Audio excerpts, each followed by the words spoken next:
आइए फटाफट supply chapter की अमेंडमेंट्स देख लें। Page number 4.1 GST book, GST syllabus, supply chapter में क्या अमेंडमेंट्स हैं। सर जो भी आपने पढ़ा है सेक्शन 7 एंड सेक्शन 8 इस चैप्टर में, एंड फिर सेक्शन 7 में हम लोगों ने शेड्यूल 1, शेड्यूल 2 एंड शेड्यूल 3 का रेफरेंस लिया, राइट। सर कहीं कोई चेंजेस नहीं है, कहीं कोई अमेंडमेंट्स नहीं है। आपका एग्जाम नवंबर दिसंबर 2023 में है, राइट। सर आपने जो क्लास में सीखा, जो आपने क्लास में पढ़ा, जितने भी कॉन्सेप्ट्स इसमें आपने पढ़े, चाहे वो डिम्ड सप्लाई के कॉन्सेप्ट्स हो या फिर नेगेटिव लिस्ट के कॉन्सेप्ट हो, या फिर हमें डिटरमाइन करना कि supply activity supply of services है या गुड्स है, जो भी हमने इसमें डिस्कशन किया, शेड्यूल 7 मनी का डेफिनेशन, कंसिडरेशन का डेफिनेशन, उसके बाद आपका गुड्स का डेफिनेशन, उसके बाद आपने सर्विसेज का डेफिनेशन, बिजनेस का डेफिनेशन, पर्सन का डेफिनेशन, रिलेटेड पर्सन का डेफिनेशन, काफी चीजें हम लोगों ने इस चैप्टर में एनालाइज की और काफी सारे क्वेश्चंस किए। जो भी आपको क्लास नोट्स में लिखाया है ना, सब एज इट इज है, कहीं कोई चेंजेस नहीं है। सर फिर क्या आप पढ़ाने वाले हो इस वीडियो में? कुछ बातें हैं जो सर्कुलर के थ्रू, जीएसटी में सर्कुलर के थ्रू गवर्नमेंट ने कुछ बातों पर क्लैरिफिकेशन दी है।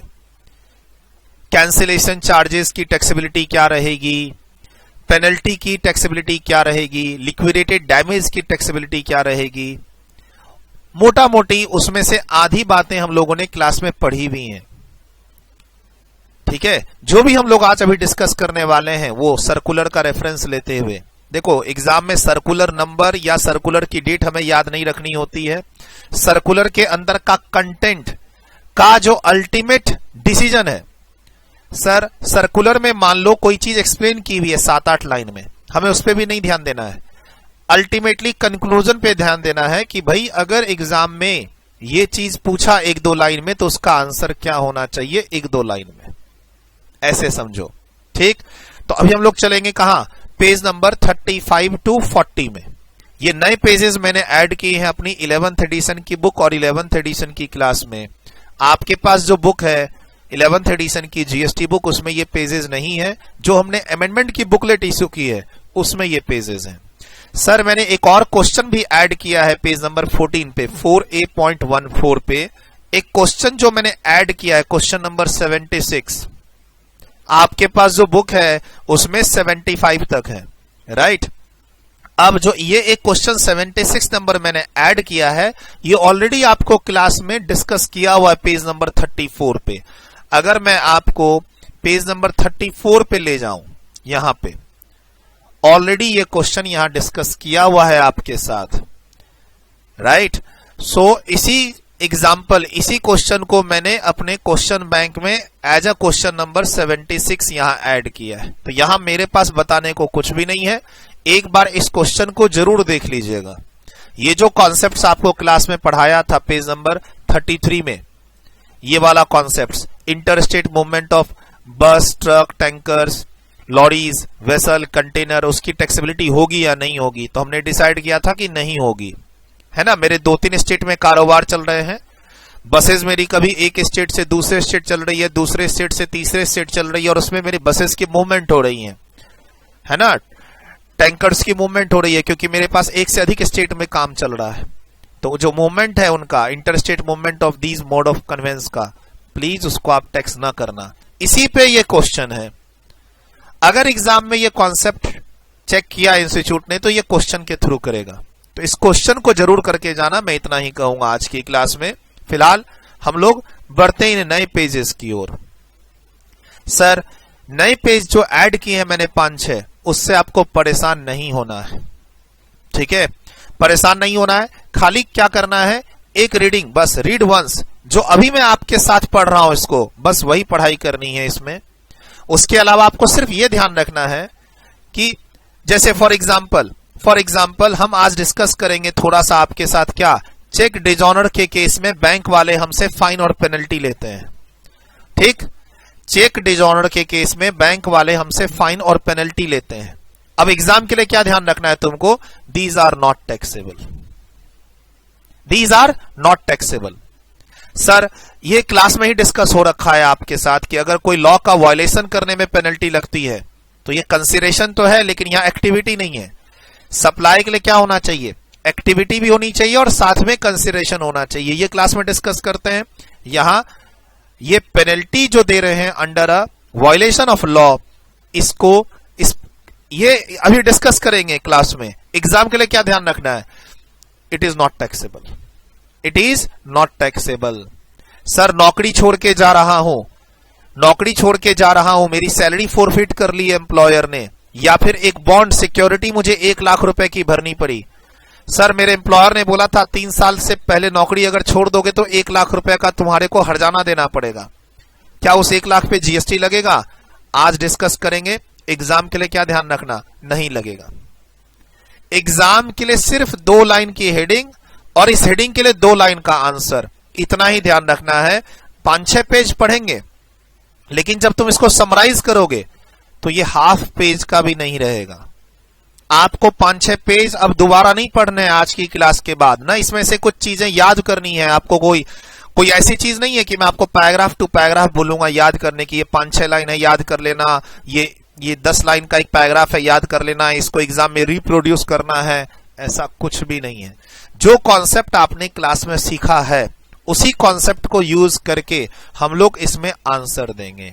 अब जैसे क्लास के अंदर आपको बात हुई भी है टाइम ऑफ सप्लाई चैप्टर में कि अगर लेट पेमेंट पर आप कोई इंटरेस्ट लेते हैं, फीस लेते हैं, जैसे मेरी कोचिंग में मान लो तुम्हारी जो फीस है वो तुम अगर मुझे लेट से पेमेंट करोगे तो मैं उसके साथ इंटरेस्ट ले सकता हूं, फी ले सकता हूं, कोई एक्स्ट्रा पैसा ले सकता हूं, उस पर जीएसटी देंगे। वही बात यहां लिखी हुई है और ये बात क्लास में डिस्कस हो रखी है। तो आज अब जो पढ़ने वाले हैं हम लोग, इसमें आधे से अधिक चीजें तो आपको पता है, बस हमें खाली रेफरेंस लेना है, बस हमें खाली रेफरेंस लेना है। फटाफट आप अमेंडमेंट बुकलेट के पेज नंबर 35 4.35 पे आ जाओ। सर ये जो नोट्स हैं कहां मिलेंगे? जो मेरी अमेंडमेंट बुकलेट मैंने इशू की है नवंबर-दिसंबर 2023 exam CA CMA students intermediate, उस अमेंडमेंट की बुकलेट में मिलेंगे। सर जो आप पढ़ा रहे हो फाइनल के लिए भी रेलिवेंट है, कुछ सीएमए फाइनल के स्टूडेंट्स मुझे फॉलो करते हैं यूट्यूब पे, उनके लिए भी रेलिवेंट है। ठीक सर, अब हम लोग क्लास में आते हैं। ये नोट्स है पेज नंबर 4.35 यहां पर, राइट। और हम लोग क्लास के अंदर यहां पर क्या पढ़ते हैं, शेड्यूल 3 में थोड़ा सा मैं पहला उसमें बताऊंगा, पहले बताने के लिए पहले चलते हैं शेड्यूल 3 में।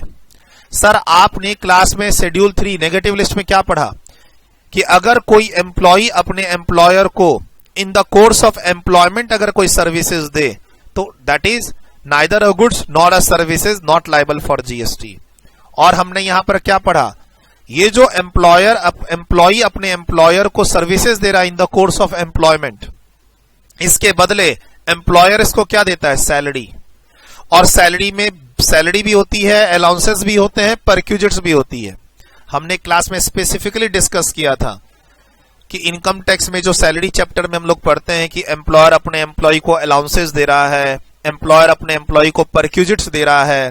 जो कॉन्ट्रैक्ट ऑफ एम्प्लॉयमेंट यानी आपका जो एम्प्लॉयमेंट कॉन्ट्रैक्ट है उसमें लिखा हुआ है कि हम तुम्हें रहने के लिए घर देंगे, हम तुम्हें चलाने के लिए कार देंगे, घर में नौकर देंगे, है ना, हम तुम्हें फॉरेन ट्रेवल देंगे। से परक्यूजिट्स में ये बातें लिखी हुई है कि तुम मेरे यहां नौकरी करोगे तो मैं तुम्हें घर में वाटर कनेक्शन दूंगा, मैं तुम्हें घर में इलेक्ट्रिसिटी का कनेक्शन दूंगा, गैस का कनेक्शन दूंगा, घर में नौकर दूंगा, तुम्हें रहने के लिए घर दूंगा, फ्री में खाना खिलाऊंगा। ये सब बात अगर कॉन्ट्रैक्ट का पार्ट है और एम्प्लॉयर एम्प्लॉय रिलेशनशिप है और इन द कोर्स ऑफ एम्प्लॉयमेंट अगर एम्प्लॉय कोई एम्प्लॉयर को सर्विस दे रहा है और बदले में ये सब ले रहा है तो आप इसको टैक्स मत करना। ये बताया है क्लास के अंदर। और क्या बताया है, यहां जो शेड्यूल 1 में आप लोग डिम्ड सप्लाई पढ़े थे मेरे से क्लास में, अगर आपको क्लास याद हो तो आपने शेड्यूल 1 में यहां पर डिम्ड सप्लाई पढ़ा। डिम्ड सप्लाई में 4 बातें पढ़ी, डिम्ड सप्लाई के अंदर 4 बातें पढ़ी। शेड्यूल 1 डिम्ड सप्लाई कंसिडरेशन नहीं है फिर भी सप्लाई माना जाएगा, जीएसटी लगेगा। इसमें आपने यहां पढ़ा था कि अगर रिलेटेड पार्टी ट्रांजैक्शन है, रिलेटेड पार्टी रिलेटेड पर्सन के बीच में अगर गुड्स और सर्विसेज की सप्लाई हो रही है, और हमने डेफिनेशन में क्या देखा था, रिलेटेड पर्सन में एम्प्लॉयर एम्प्लॉई भी आते हैं, बट हमने यहां तय किया था गिफ्ट 50,000 रुपए तक को टैक्स नहीं करना है। ये कौन सा गिफ्ट है मालूम है? ये परक्यूजिट्स वाला गिफ्ट नहीं है।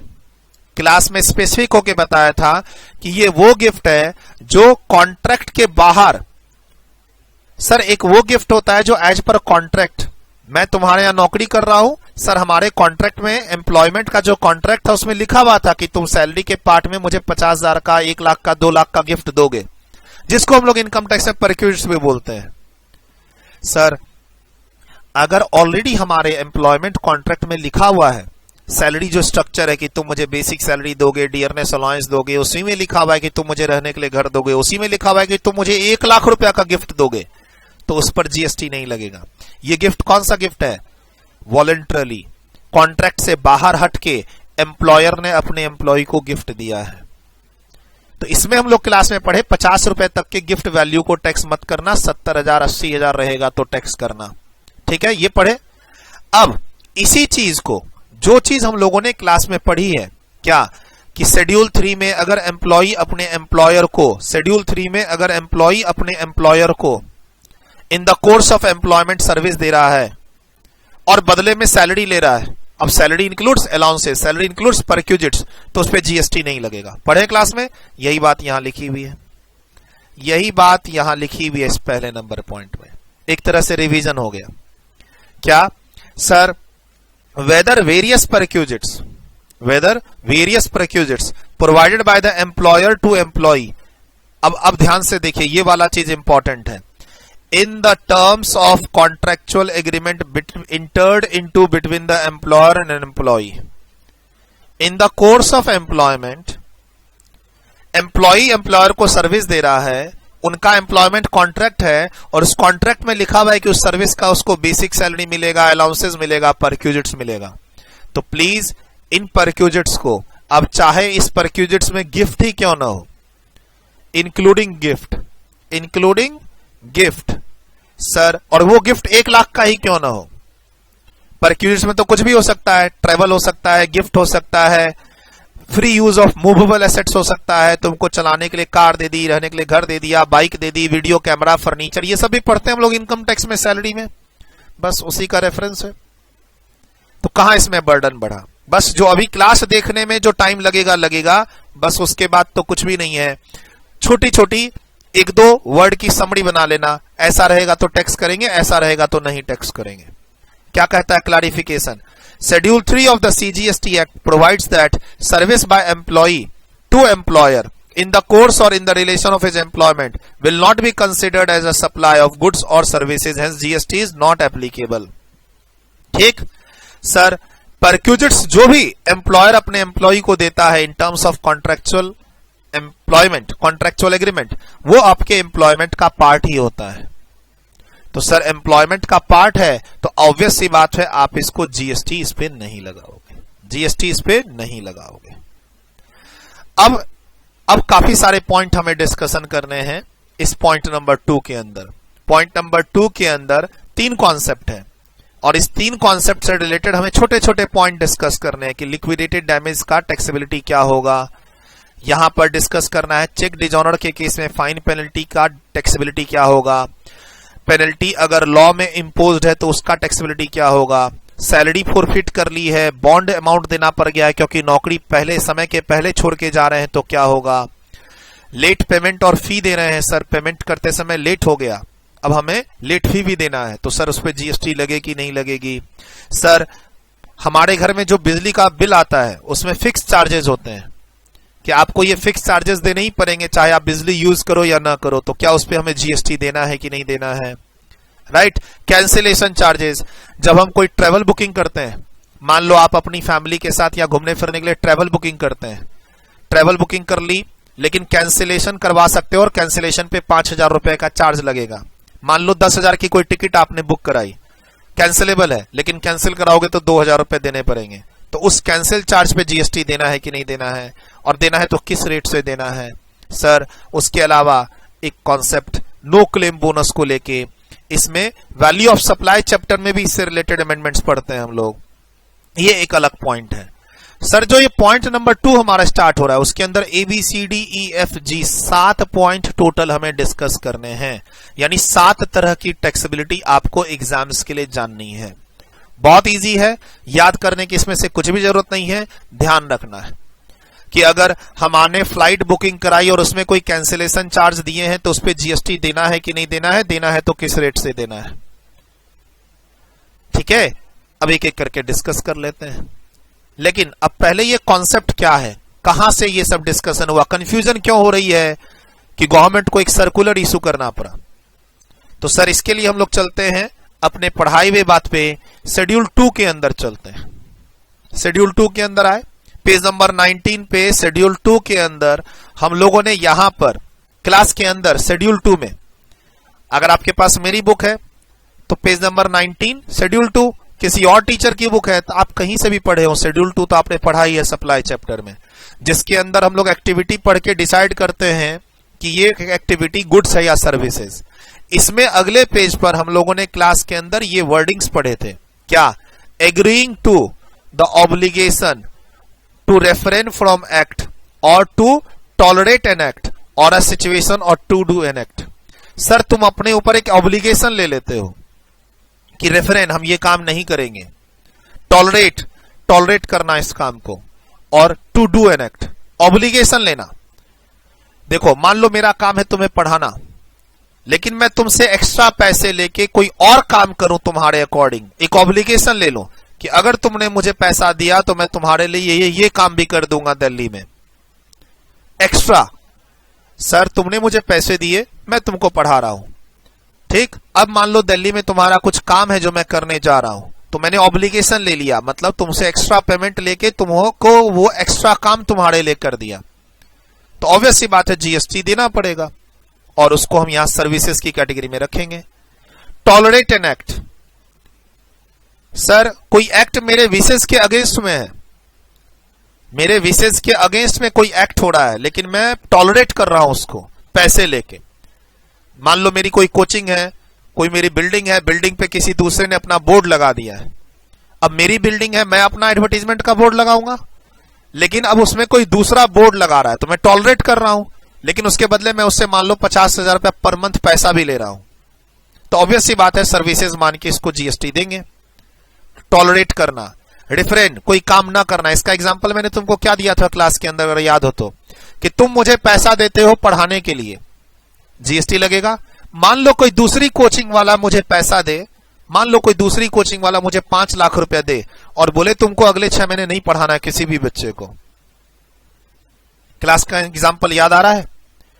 सर कोई मुझे पैसा दे रहा है ना पढ़ाने को, मान लो मैंने किसी से 5 लाख रुपया लिए हैं कि अगले 6 महीने तक मुझे कोई भी नया एडमिशन अपने यहां नहीं लेना है, जो भी बच्चा आएगा उसको मैं बोलूंगा कि मैंने पढ़ाना छोड़ दिया है।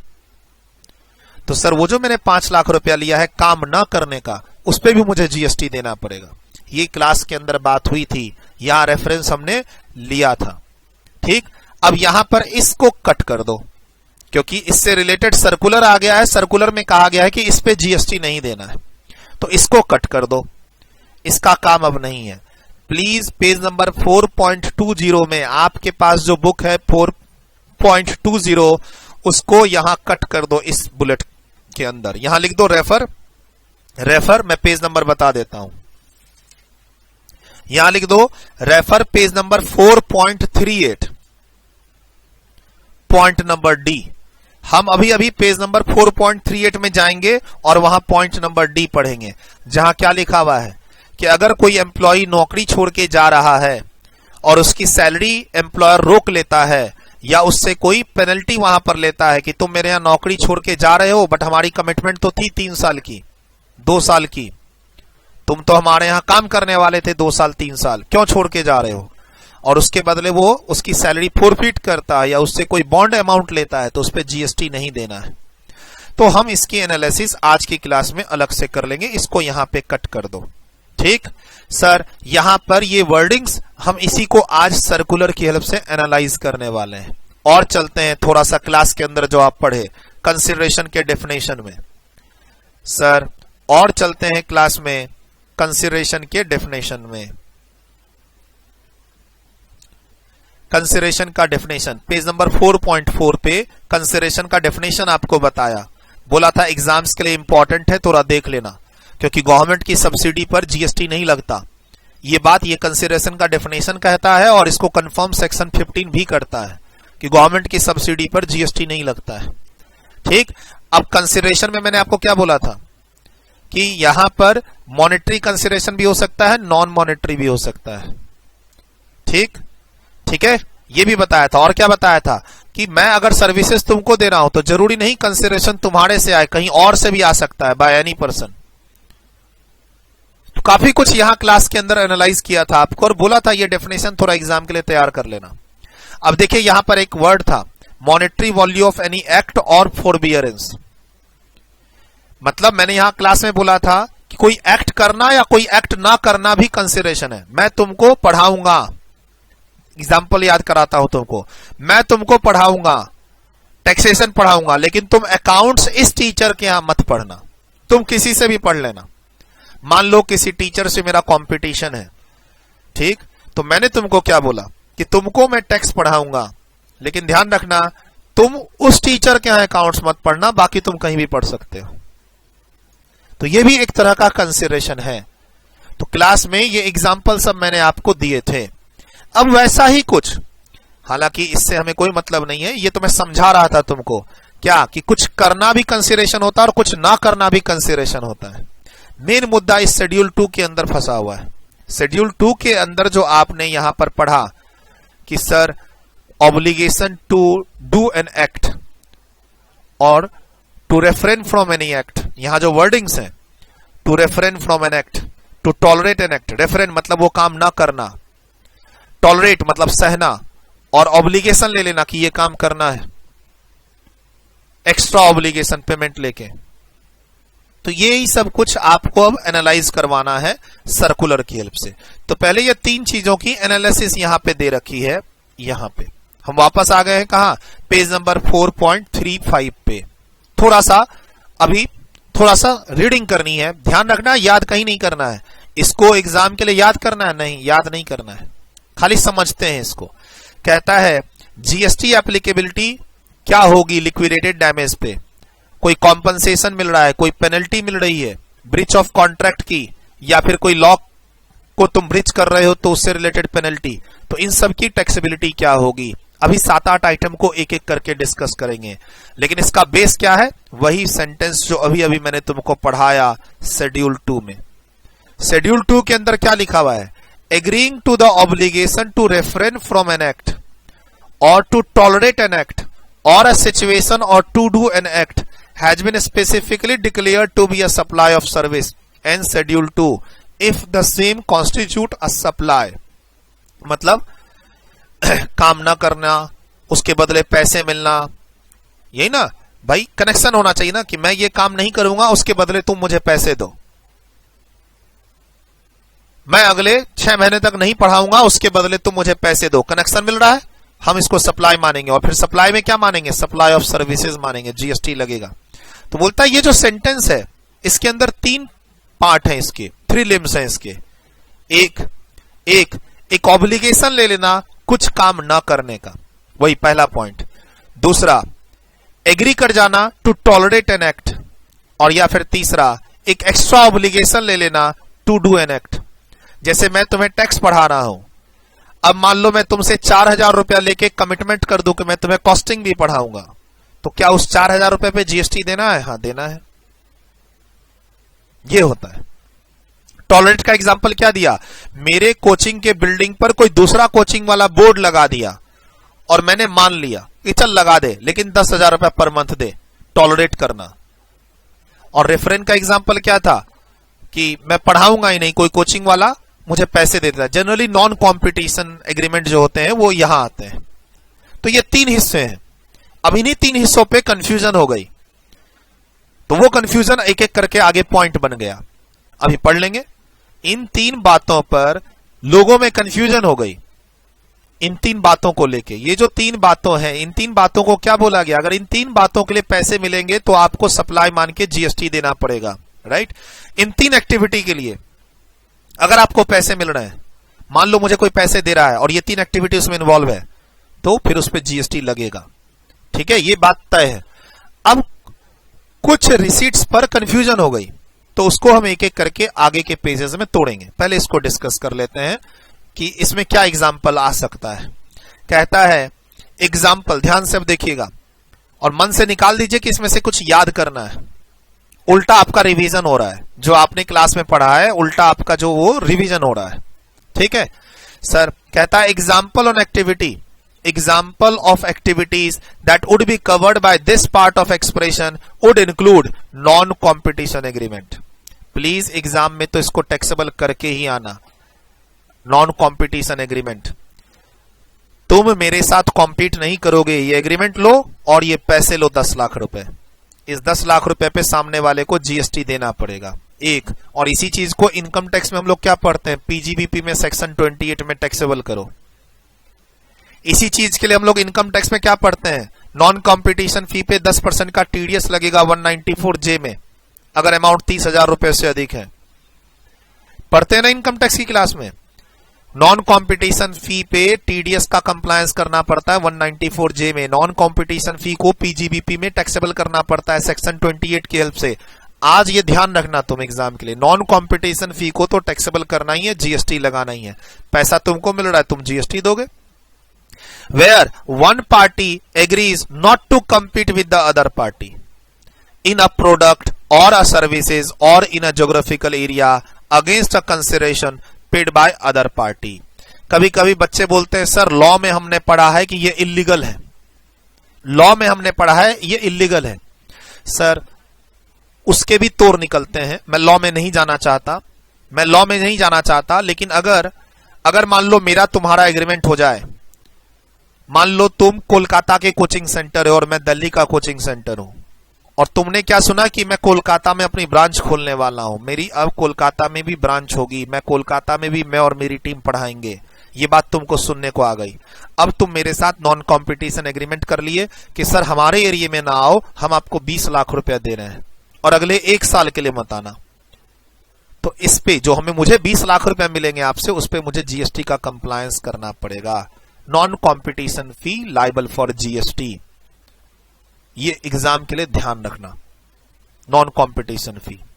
ठीक है, please please please. Non competition agreement क्या है उसको एक्सप्लेन करने की जरूरत नहीं है, एग्जाम में आएगा, आपको इसको टैक्स करना है। Another example of such activity, ये जो पहला लिंब है, obligation to refrain from an act, एक एक्ट ना करने का ऑब्लिगेशन, पढ़ाना नहीं पढ़ाने का ऑब्लिगेशन। तो अब अगला एग्रीमेंट और अगला एक एग्जांपल और है। Another example of such activity would be a builder refraining from constructing one more than a certain number of floor. मैं बिल्डर हूं, मेरे पास जमीन है, अब जमीन पर मेरी बिल्डिंग आने वाली है, मान लो 20 फ्लोर की। 20 फ्लोर की अगर मेरी बिल्डिंग आ जाएगी तो बगल वाली जो सोसाइटी है उसका हवा पानी सब रुक जाएगा। ठीक है, मेरे बगल में एक सोसाइटी है और मेरी उसके बगल में जमीन है। अब जमीन पे मैं अपना प्रोजेक्ट ला रहा हूं, 20 फ्लोर तक जाएगा मेरा टावर, लेकिन अगर मेरा टावर 20 फ्लोर तक चला गया तो बगल वाली सोसाइटी को ना तो पानी मिलेगा ना रोशनी मिलेगी, मतलब रोशनी नहीं मिलेगी, हवा नहीं मिलेगी। तो बगल वाली सोसाइटी मुझे बोलती है कि हम सब मिलके आपको 1 करोड़ रुपया दे रहे हैं, 2 करोड़ दे रहे हैं, 5 करोड़ दे रहे हैं, 10 करोड़ दे रहे हैं, आप ना 15 फ्लोर के ऊपर मत बनाओ। मैं मान गया। अच्छा, जबकि लीगली मेरे पास अप्रूवल है 20 फ्लोर तक जाने का, लेकिन मैंने बगल वाली सोसाइटी से पैसे लेके एक बात मान ली और वो काम नहीं किया। ना करना क्या, 20 फ्लोर तक बिल्डिंग ना बनाना, तो again refrain from an act. जबकि मेरे पास राइट था, बट मैंने पैसे लेके वो राइट फॉरगो कर दिया।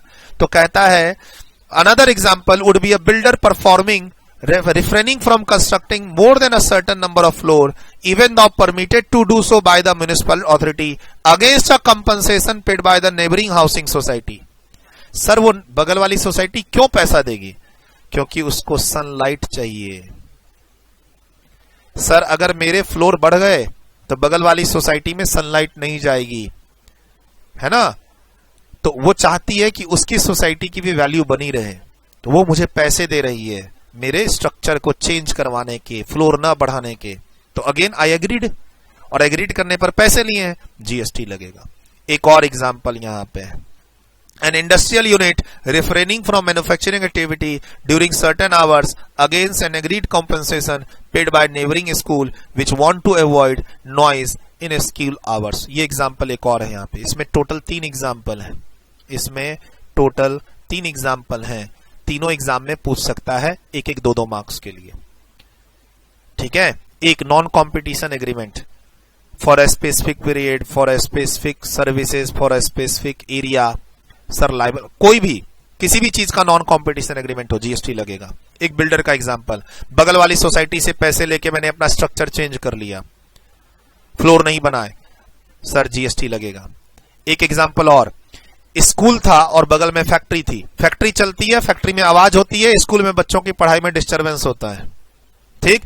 अब स्कूल वाले ने फैक्ट्री वाले को बोला कि हम आपको 10 लाख रुपए हर महीना देंगे, आप 3 घंटे अपनी फैक्ट्री इस टाइम से इस टाइम तक नहीं चलाओगे, और फैक्ट्री वाला मान गया, तो जीएसटी लगेगा, लगेगा।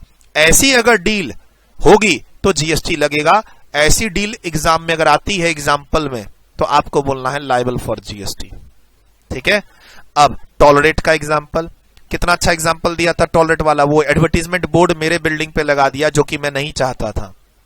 तो टॉलरेट करने के और एग्जाम्पल देखो, एक दुकानदार है, मेरी एक दुकान है, मेरी दुकान के आगे फुटपाथ है, तो मैंने उस पे दूसरे दुकानदारों को अपनी छोटी दुकान लगाने की परमिशन दे दी, बट मैंने बोला सुन, ये तेरी दुकान ना मेरी दुकान के आगे है, तो तुझे 5,000 रुपया महीना देना पड़ेगा। मेरी दुकान, तो मेरी दुकान के आगे का जो जगह होगा फुटपाथ, वो मेरा है ना। अब मान लो मेरे कपड़े की दुकान है और मैंने वो आगे की जगह किसको दे दी, एक सिलाई मशीन वाले को दे दी। मेरे जूते चप्पल की दुकान है और मैंने अपने आगे की जगह एक मोची को दे दी, होता है ना ऐसा। सर मेरी एक गिफ्ट शॉप है, मैंने आगे का हिस्सा एक पैकिंग वाले को दे दिया कि तू पैकिंग कर, लेकिन तू महीने का मुझे 5,000 रुपया देगा। तो जगह मेरी थी, लेकिन मैंने दूसरे को बैठा के टॉलरेट किया, टॉलरेट करने का पैसे पे भी जीएसटी है। कहता है this would include activities such as shopkeeper allowing a hawker to operate from the common payment in front of his shop against a monthly payment by the hawker. ये एक हो गया। सर क्या इस पे जीएसटी लगेगा, एग्जाम में answer is yes. दूसरा आरडब्ल्यूए, जो रेसिडेंशियल वेलफेयर एसोसिएशन होते हैं, residential society, tolerating the use of the loud speaker for early morning prayers by a school located in the colony subject to the school paying to the agreed sum to the RWA. Society, ऊपर वाले example में society factory वाले को पैसे दे रही थी कि तू फैक्ट्री ना चला, तू फैक्ट्री ना चला। अब इस बार सोसाइटी पैसे ले रही है स्कूल वाले से कि तू चला ले, लाउड स्पीकर चला ले, हमें कोई दिक्कत नहीं, लेकिन तू पैसे देगा। तू पैसे नहीं देगा तो हम तुझे स्पीकर चलाने भी नहीं देंगे, हम जाके डीएम ऑफिस में कंप्लेन करेंगे कि सर ये परमिशन लिमिट से ज्यादा इसने लाउड स्पीकर का साउंड रखा हुआ है। तो हम टॉलरेट कर रहे हैं, तेरे स्कूल से जो साउंड निकल के आ रहा है उसे हम टॉलरेट कर रहे हैं, और इस टॉलरेट करने का हमें पैसा चाहिए, पैसा मिल रहा है, जीएसटी लगेगा। तो यहां आपके पास 2 एग्जाम्पल हो गए। अब इसमें से एग्जाम्पल समझो कि आपके सिलेबस का पार्ट हो गया, सिलेबस का पार्ट हो गया, ठीक है। आपसे एग्जाम में अगर ये ऊपर वाले 3 एग्जाम्पल या नीचे वाले 2 एग्जाम्पल पूछे, आपको बोलना है जीएसटी लगेगा, ठीक है। ये मत कहना कि सूरज सर ने पढ़ाया ही नहीं, एग्जाम में तो एक अजीब सी चीज आई थी। An obligation to do an act, extra पैसे लेके हमने ऑब्लिगेशन ले लिया। तो इसमें अगेन एक एग्जाम्पल है, मेरी फैक्ट्री है, मेरी फैक्ट्री से धुआं निकल रहा है, लेकिन वो with in the permissible limit है। पॉल्यूशन, मेरी फैक्ट्री है, फैक्ट्री में ऑब्वियस सी बात है पॉल्यूशन निकलेगा, लेकिन वो with in the permissible limit है। मतलब गवर्नमेंट मेरे ऊपर रिस्ट्रिक्शन नहीं लगा सकती, गवर्नमेंट का जो परमिसेबल लिमिट है मैं उसके अंदर हूं। लेकिन उस पॉल्यूशन से बगल वाली सोसाइटी को दिक्कत हो रही है। बगल वाली सोसाइटी ने मुझे 2 लाख रुपए दिए और बोले कि इस पॉल्यूशन को और कम करो। सरकार को दिक्कत नहीं है, हमें दिक्कत है, लेकिन वो क्या बोल रहा है, 2 लाख रुपया लो और इस पॉल्यूशन को और कम करो, कुछ इक्विपमेंट लगाओ तुम ऐसा कि पॉल्यूशन और कम हो जाए। माना कि ये सरकार की लिमिट के अंदर है, लेकिन हमारी सोसाइटी तो तुम्हारे घर के बगल में है, तुम्हारी फैक्ट्री के बगल में, हमें दिक्कत हो रही है। तो सर हमने सोसाइटी वाले से पैसा लिया, मान लो हर महीने 5 लाख रुपया ले रहे हैं, तो एक ऑब्लिगेशन ले लिया। अच्छा ऑब्लिगेशन क्या लिया, हम पॉल्यूशन कम करेंगे। तो हमने पैसा लिया पॉल्यूशन कम करने के लिए, ऑब्लिगेशन ले लिया to do an extra act, जिसके लिए मैं लायबल था ही नहीं। जैसे मैं तुमसे पैसा ले लूं और मैं बोलूं कि ला तुझे कॉस्टिंग भी पढ़ा दूंगा, तो सर उस पर भी जीएसटी है, जीएसटी है। To do an act, obligation to do an act, agree करना, एग्री करके एक ऑब्लिगेशन ले लेना, वो एक्ट करना जिसके लिए मैं कभी लायबल ही नहीं था। कॉस्टिंग पढ़ाने के लिए मैं कभी लायबल ही नहीं था, लेकिन मैंने तुमसे पैसे लेके मैंने क्या बोला, मैं तुझे कॉस्टिंग रिवाइज करा दूंगा, तू 4000 रुपए दे। तो सर उस 4000 पे मुझे जीएसटी देना पड़ेगा। टॉलरेट का एक एग्जांपल और दिया था, एक एग्जांपल यहां लिखा हुआ, एक मेरी कोचिंग वाला एग्जांपल लिख लो कि सर की कोचिंग की बिल्डिंग है और सर के बिल्डिंग पे दूसरे कोचिंग वाले ने अपना एडवर्टीजमेंट लगा दिया है। टॉलरेट किया मैंने, पैसे दे भैया। अगर मैं 10,000 रुपया ले रहा हूं, दूसरे कोचिंग वाले का बोर्ड अपनी बिल्डिंग पे लगाना टॉलरेट कर रहा हूं, तो टॉलरेट का एक और एग्जांपल लिख लो। तो ये 6-7 एग्जांपल अगर एग्जाम में पूछेंगे तो आपको बोलना है इन सब पे जीएसटी लगेगा, because it is an obligation to refrain from an act, एक काम ना करने का ऑब्लिगेशन, एक टॉलरेट करने का ऑब्लिगेशन, एक है कि एक्स्ट्रा ऑब्लिगेशन ले लेना काम करने का, है ना। तो इतने अच्छे से हम लोगों ने एनालाइज नहीं किया था क्लास में, बट अब गवर्नमेंट की तरफ से ही सर्कुलर आ गया है, गवर्नमेंट की तरफ से ही एग्जांपल्स आ गए हैं। देखो ऐसे एग्जांपल मिलते जुलते हमने लिए थे। नॉन कंपटीशन फी का एग्जांपल तो मुझे याद है मैंने लिया है क्लास के अंदर, बट अब चूंकि 6-7 एग्जांपल गवर्नमेंट की तरफ से मिल रहे हैं, सर्कुलर की तरफ से, तो क्या जाता है, अच्छा हो गया ना। अब इंस्टीट्यूट क्या करेगा, इसी में से एक चीज उठा लेगा, एक क्वेश्चन के अंदर उठा लेगा कि मुझे 2 लाख रुपए मिल रहे हैं क्योंकि मेरी बिल्डिंग पर एडवर्टीजमेंट बोर्ड लगा हुआ है दूसरे किसी बिजनेस का, तो टॉलरेट करने का पैसा मिलता है तो उस पर जीएसटी लगता है।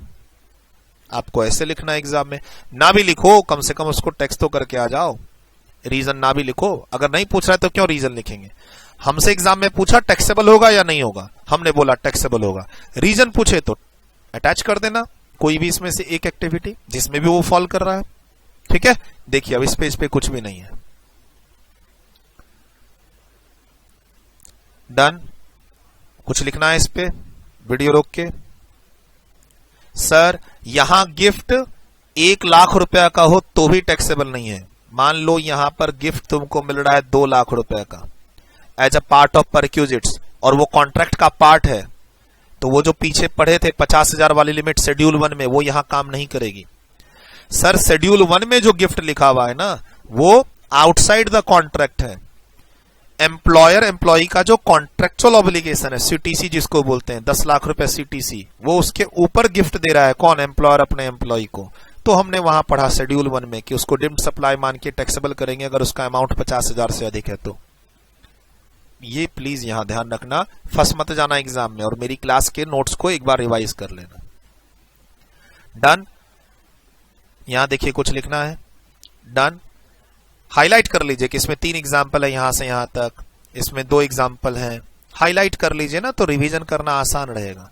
सर ये यहां से लेकर यहां तक एक एग्जाम्पल है, फिर यहां से लेकर यहां तक एक एग्जाम्पल है, फिर यहां ऊपर वाला एक एग्जाम्पल है, इसमें आपका यहां से लेकर यहां तक एक हॉकर वाला एक एग्जाम्पल है, RWA लाउड स्पीकर स्कूल वाला एक एग्जाम्पल है। तो ऐसे करके आप हाईलाइट कर लीजिए। डन। सर अब एक एक करके तोड़ते हैं, तोड़ने में इसको एक बार छोड़ देते हैं, इसको एक बार छोड़ देते हैं, पहला नंबर इसको तोड़ते हैं, बी नंबर। सर ए में आएंगे लेकिन वो लंबा चौड़ा है, वो पढ़ते जाएंगे आप बोर हो जाएंगे। ठीक है, तो सबसे पहले इसको तोड़ते हैं। अगर एग्जाम में ये देखा गया कि चेक डिसऑनर पे बैंक वाले ने क्या लिया है, पेनल्टी, डिसऑनर की चार्जेस, हम लोग क्या पढ़ते हैं, बैंकिंग सर्विसेज पे जीएसटी लगेगा। हम लोग पढ़ते हैं क्लास के अंदर एग्जम्पशन चैप्टर में, क्लास के अंदर एग्जम्पशन चैप्टर में हमने पढ़ा कि बैंक वाले अगर लोन देते हैं और उसके बदले इंटरेस्ट लेते हैं तो उस पर जीएसटी मत लगाना, लेकिन फिर बैंक वाले वो डेबिट कार्ड खो गया उसको इशू करने का चार्जेस लेते हैं, ड्राफ्ट चार्जेस लेते हैं, बैंक वाले तुमको लॉकर चार्जेस लेते हैं, है ना, ये सब लेते हैं। सर बैंक वाले एटीएम सर्विस चार्जेस लेते हैं, सब पे जीएसटी लगेगा। ठीक है, फिर हमने क्लास में क्या डिस्कस किया, एक बैंक अगर दूसरे बैंक से डॉलर एक्सचेंज करे, डॉलर को रूपी, रूपी को डॉलर में एक्सचेंज करे एक बैंक दूसरे बैंक से आपस में, तो उस पर जीएसटी नहीं लगता है। ये भी क्लास के अंदर डिस्कशन किया हुआ है। ठीक है, एक हमने डिस्कशन किया था कि जैसे लोन लेते हैं और उस पर इंटरेस्ट देते हैं तो जीएसटी नहीं है, लेकिन क्रेडिट कार्ड कंपनी जो चार्जेस लेती है, एक्स्ट्रा इंटरेस्ट लेती है, उस पर जीएसटी है। ऐसे ही अब एग्जाम के लिए ध्यान रखना कि मैंने चेक इशू किया, अब वो चेक डिसऑनर हो गया क्योंकि मेरे अकाउंट में बैलेंस नहीं था। तो जब डिसऑनर होता है ना चेक, तो बैंक वाला मेरे से पेनल्टी लेता है, चेक डिजॉनर का फाइन लेता है। तो एग्जाम के लिए क्या ध्यान रखना है, इस पे जीएसटी नहीं है, इस पे जीएसटी नहीं है, ये ध्यान रखना है। देख लीजिए यहां पे साफ साफ लिखा हुआ है क्या, चेक डिजॉनर फाइन और penalty is not a consideration for any service and not taxable. Exam के लिए ये दो ही लाइन आपको ध्यान रखनी है, इंपॉर्टेंट एग्जाम नाइट। एक हेडिंग ध्यान रखना है कि सर चेक डिजॉनर के केस में बैंक वाले जब फाइन पेनल्टी लेते हैं तो उसका क्या होगा, नॉट टैक्सेबल। अब अंदर की बात तुम पढ़ो ना पढ़ो, इस अंदर की बात को तुम पढ़ो ना पढ़ो, इग्नोर कर दो, उससे कोई मतलब नहीं मुझे। कंक्लूजन ध्यान रखना है एग्जाम के लिए। आज की क्लास में आए हैं, हेडिंग पढ़ी, कंक्लूजन ध्यान रखना है। ठीक, अब पढ़ लेते हैं अंदर। The supplier wants payments to be received on time and does not want cheque to be dishonoured. क्या बैंक, सर तुम मुझे चेक दोगे, मान लो मैं तुमको पढ़ा रहा हूं, तुमने मुझे चेक दिया है, तो हम क्या चाहेंगे, चेक डिजॉनर हो जाए, या बैंक क्या चाहेगा, चेक डिजॉनर हो जाए।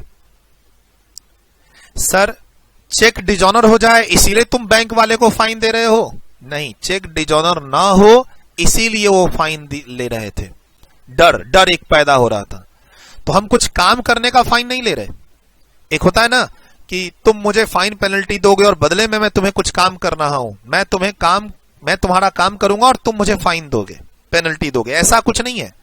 सर जो हम लोग पढ़ रहे हैं वो पीछे रेफरेन फ्रॉम एन एक्ट, ठीक है, या फिर टू टॉलरेट एन एक्ट, और या फिर to do obligation to do an act, उसमें ये फॉल नहीं करता है। मतलब ये कोई एक्टिविटी नहीं है कि मैं तुम्हारा चेक डिजॉनर करूंगा और उसके बदले मैं तुमसे क्या लूंगा, fine and penalty. Fine and penalty क्यों ली जाती है, ताकि चेक डिजॉनर ना हो, ताकि वो बंदा अगर चेक किसी को इशू कर रहा है तो अपने बैंक में बैलेंस रखे। तो वही चीज को एक्सप्लेन किया हुआ है कि this is never an implied और एक्सप्रेस ऑफर और willingness on the part of supplier यानी bank that he should tolerate deposit of invalid, fake और unworthy instrument of payment against the consideration in the form of cheque dishonour fine और penalty. Bank कभी नहीं चाहता कि तुम मेरे bank में आके फर्जी चेक या बैलेंस, गलत सिग्नेचर वाला चेक या गलत डेट वाला चेक, या फिर अमाउंट नहीं है तुम्हारे बैंक बैलेंस में और तुम चेक डाल रहे हो, ऐसा काम करो, बैंक कभी नहीं चाहता है। ठीक है, इसीलिए बोला गया कि ये एक सप्लाई है ही नहीं, ये टॉलरेट ऑफ एन एक्ट है ही नहीं। यहां पे कहता है the fine and penalty that the supplier और a banker impose for dishonour of cheque is a penalty impose not for tolerating the act और सिचुएशन। ये टॉलरेट करने का पैसा नहीं है, बट किस चीज का पैसा, a fine penalty impose for not tolerating, penalising, thereby deterring और डिस्करेजिंग सच एन एक्ट और ओमिशन। सर हम तुम्हारा एक्ट टॉलरेट करने का पैसा नहीं ले रहे, एक्ट को टॉलरेट ना करने के लिए कि कल को ये चेक डिजॉनर ना हो जाए, इसलिए हम तुमसे ये पेनल्टी ले रहे हैं। हम तुमसे क्यों ले रहे हैं fine penalty, fine penalties impose for not tolerating, penalising and thereby deterring and discouraging such an act और अ सिचुएशन। सर मैं तुमको पढ़ा रहा हूं, तुम मुझे पैसे दे रहे हो, ये एक एक्ट लगती है। ठीक है, बैंक वाले की क्या सर्विस है चेक डिजॉनर की सर्विस। क्या बैंक, देखो बैंक चेक को ऑनर करने की सर्विस देता है, डिजॉनर करने की नहीं। तो बैंक वाला फाइन और पेनल्टी जो ले रहा है वो कोई सर्विस नहीं दे रहा है, इनफैक्ट वो तुम्हें रोक रहा है कि गलत चेक इशू ना करो। तो ये एक्सप्लेनेशन के साथ फाइनल डिसीजन क्या ध्यान रखना है कि इस पर जीएसटी नहीं लगेगा। एग्जाम के लिए अगर ये 3 लाइन याद रख सकते हो, ध्यान रख सकते हो तो रख लेना, ये ऊपर का हिस्सा तुम इग्नोर कर सकते हो। ये यहां से लेकर यहां तक अगर तुम चाहो तो एग्जाम के लिए ध्यान रख लेना, वरना अल्टीमेटली एक लाइन तो ध्यान रखना ही क्या कि अगर चेक डिजॉनर पे फाइन और पेनल्टीज बैंक को जाती है तो इस पे जीएसटी नहीं लगेगा, बिकॉज ये एक्ट टॉलरेट करने का पैसा नहीं है। फाइन और पेनल्टी है कि हम तुम्हारा जो एक्ट है डिजॉनर वाला, हम उसको टॉलरेट नहीं करना चाहते। It is a kind of penalty to deter you, तुमको रोकने के लिए, तुमको डिस्करेज करने के लिए कि तुम ऐसा किसी सिचुएशन में फॉल ना करो कि जिससे चेक डिजॉनर हो जाए। तो ये कोई सर्विस नहीं है कि बैंक वाले ने तुम्हें सर्विस दी। अरे बैंक वाले किस चीज की सर्विस देगा, लॉकर की सर्विस, अकाउंट ओपनिंग की सर्विस, लोन प्रोसेसिंग की सर्विस। चेक डिजॉनर की सर्विस कोई सर्विस होती है बैंक में? तुम जाओ बैंक में और बैंक में उसकी सर्विस की लिस्ट पढ़ो तो क्या बोलता है कि हमारे यहाँ हम ना चेक डिजॉनर करने की सर्विस देते हैं और बदले में 300 रुपया लेते हैं। नहीं, तो उस बेस पर इसको बोला गया कि इस पे जीएसटी नहीं देना है आपको। ठीक, याद रहेगा। अगला, penalty imposed for violation of law. Again, law की वायलेशन करने पर गवर्नमेंट बोलती है कि अगर एक्ट में ये बात लिखी हुई है नहीं मानोगे तो पेनल्टी। तो अगेन ये आपको डिस्करेज करने के लिए है कि भाई लॉ को फॉलो करना है, लॉ को वायलेट नहीं करना है। हम आपको यहां पर डिस्करेज कर रहे हैं वायलेशन से और उसका पैसा ले रहे हैं। तो इट इज नॉट समथिंग कि हम आपको कोई सर्विसेज दे रहे हैं आपसे पेनल्टी लेके कि भाई तुम एक्ट को है ना वायलेट करते रहो, पेनल्टी देते रहो। ठीक है, हम पेनल्टी ले रहे हैं टू डिस्करेज यू। तो वही चीज यहां पर अगेन दिया हुआ है कि the penalty imposed for violation of laws such as traffic violation or a violation of a pollution norms or other law are also not a consideration for any supply received and are not taxable. The mining department of a central or state government or a local authority on discovering mining of excess minerals beyond the permissible limit of a mining activity in violation of the mining permit law are not framed for tolerating their violation. अगर मैं law में तुमसे कोई penalty ले रहा हूं तो वो टॉलरेट करने के लिए नहीं ले रहा हूं, वो तुम्हें डिस्करेज करने के लिए ले रहा हूं कि तुम आगे ऐसा ना करना। They stipulate penalty not for tolerating violation but for not tolerating, penalising and deterring such violation. एक होता है वायलेशन को टॉलरेट करने की पेनल्टी, तुम ऐसा कर सकते हो, पेनल्टी देते जाओ और ऐसा कर सकते हो, तब तो जीएसटी लगेगा। और एक होता है नहीं हम ऐसा नहीं सहना चाहते, हम तुम्हें कभी भी नहीं चाहेंगे कि तुम परमिसेबल लिमिट से एक्स्ट्रा माइन करो और उसको रोकने के लिए हम ये पेनल्टी लगा रहे हैं। पेनल्टी दे के, एक होता है सर पेनल्टी दे देते हैं और एक्स्ट्रा माइनिंग कर लेते हैं, तो हर आदमी क्या करेगा, पेनल्टी दे दे के और एक्स्ट्रा माइनिंग करता जाएगा।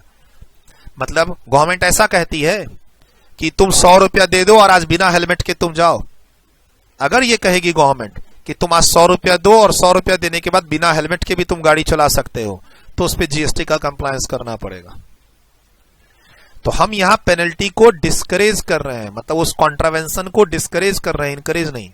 सिंपल सा फंडा है ना। देखो, तुम बिना हेलमेट के ट्रेवल करते हो तो गवर्नमेंट तुम पर पेनल्टी लगाती है 100 रुपए की, ताकि तुम ये काम आगे ना करो। अब गवर्नमेंट कल को एक पॉलिसी निकाल दे कि तुम बिना हेलमेट के भी जा सकते हो, 100 रुपया जमा करा दो, तो फिर उस 100 रुपए पे क्या लगेगा, जीएसटी लगेगा। देखो, दोनों स्टेटमेंट में फर्क है कि भाई 100 रुपया दे दो, हम तुमको एक पर्ची दे देंगे, वो पर्ची दिखाते रहना, कोई तुमको पुलिस वाला नहीं रोकेगा और ये तुम जा सकते हो बिना हेलमेट के। ऐसी तो कोई सेवा है ही नहीं, होती तो जरूर हम उसको टैक्स करते। तो कहता है यहां कोई एग्रीमेंट नहीं हो रहा गवर्नमेंट और वायलेटर के बीच में कि तुम मुझे वो फाइन पेनल्टी दे दो और वो कॉन्ट्रावेंशन करते रहो।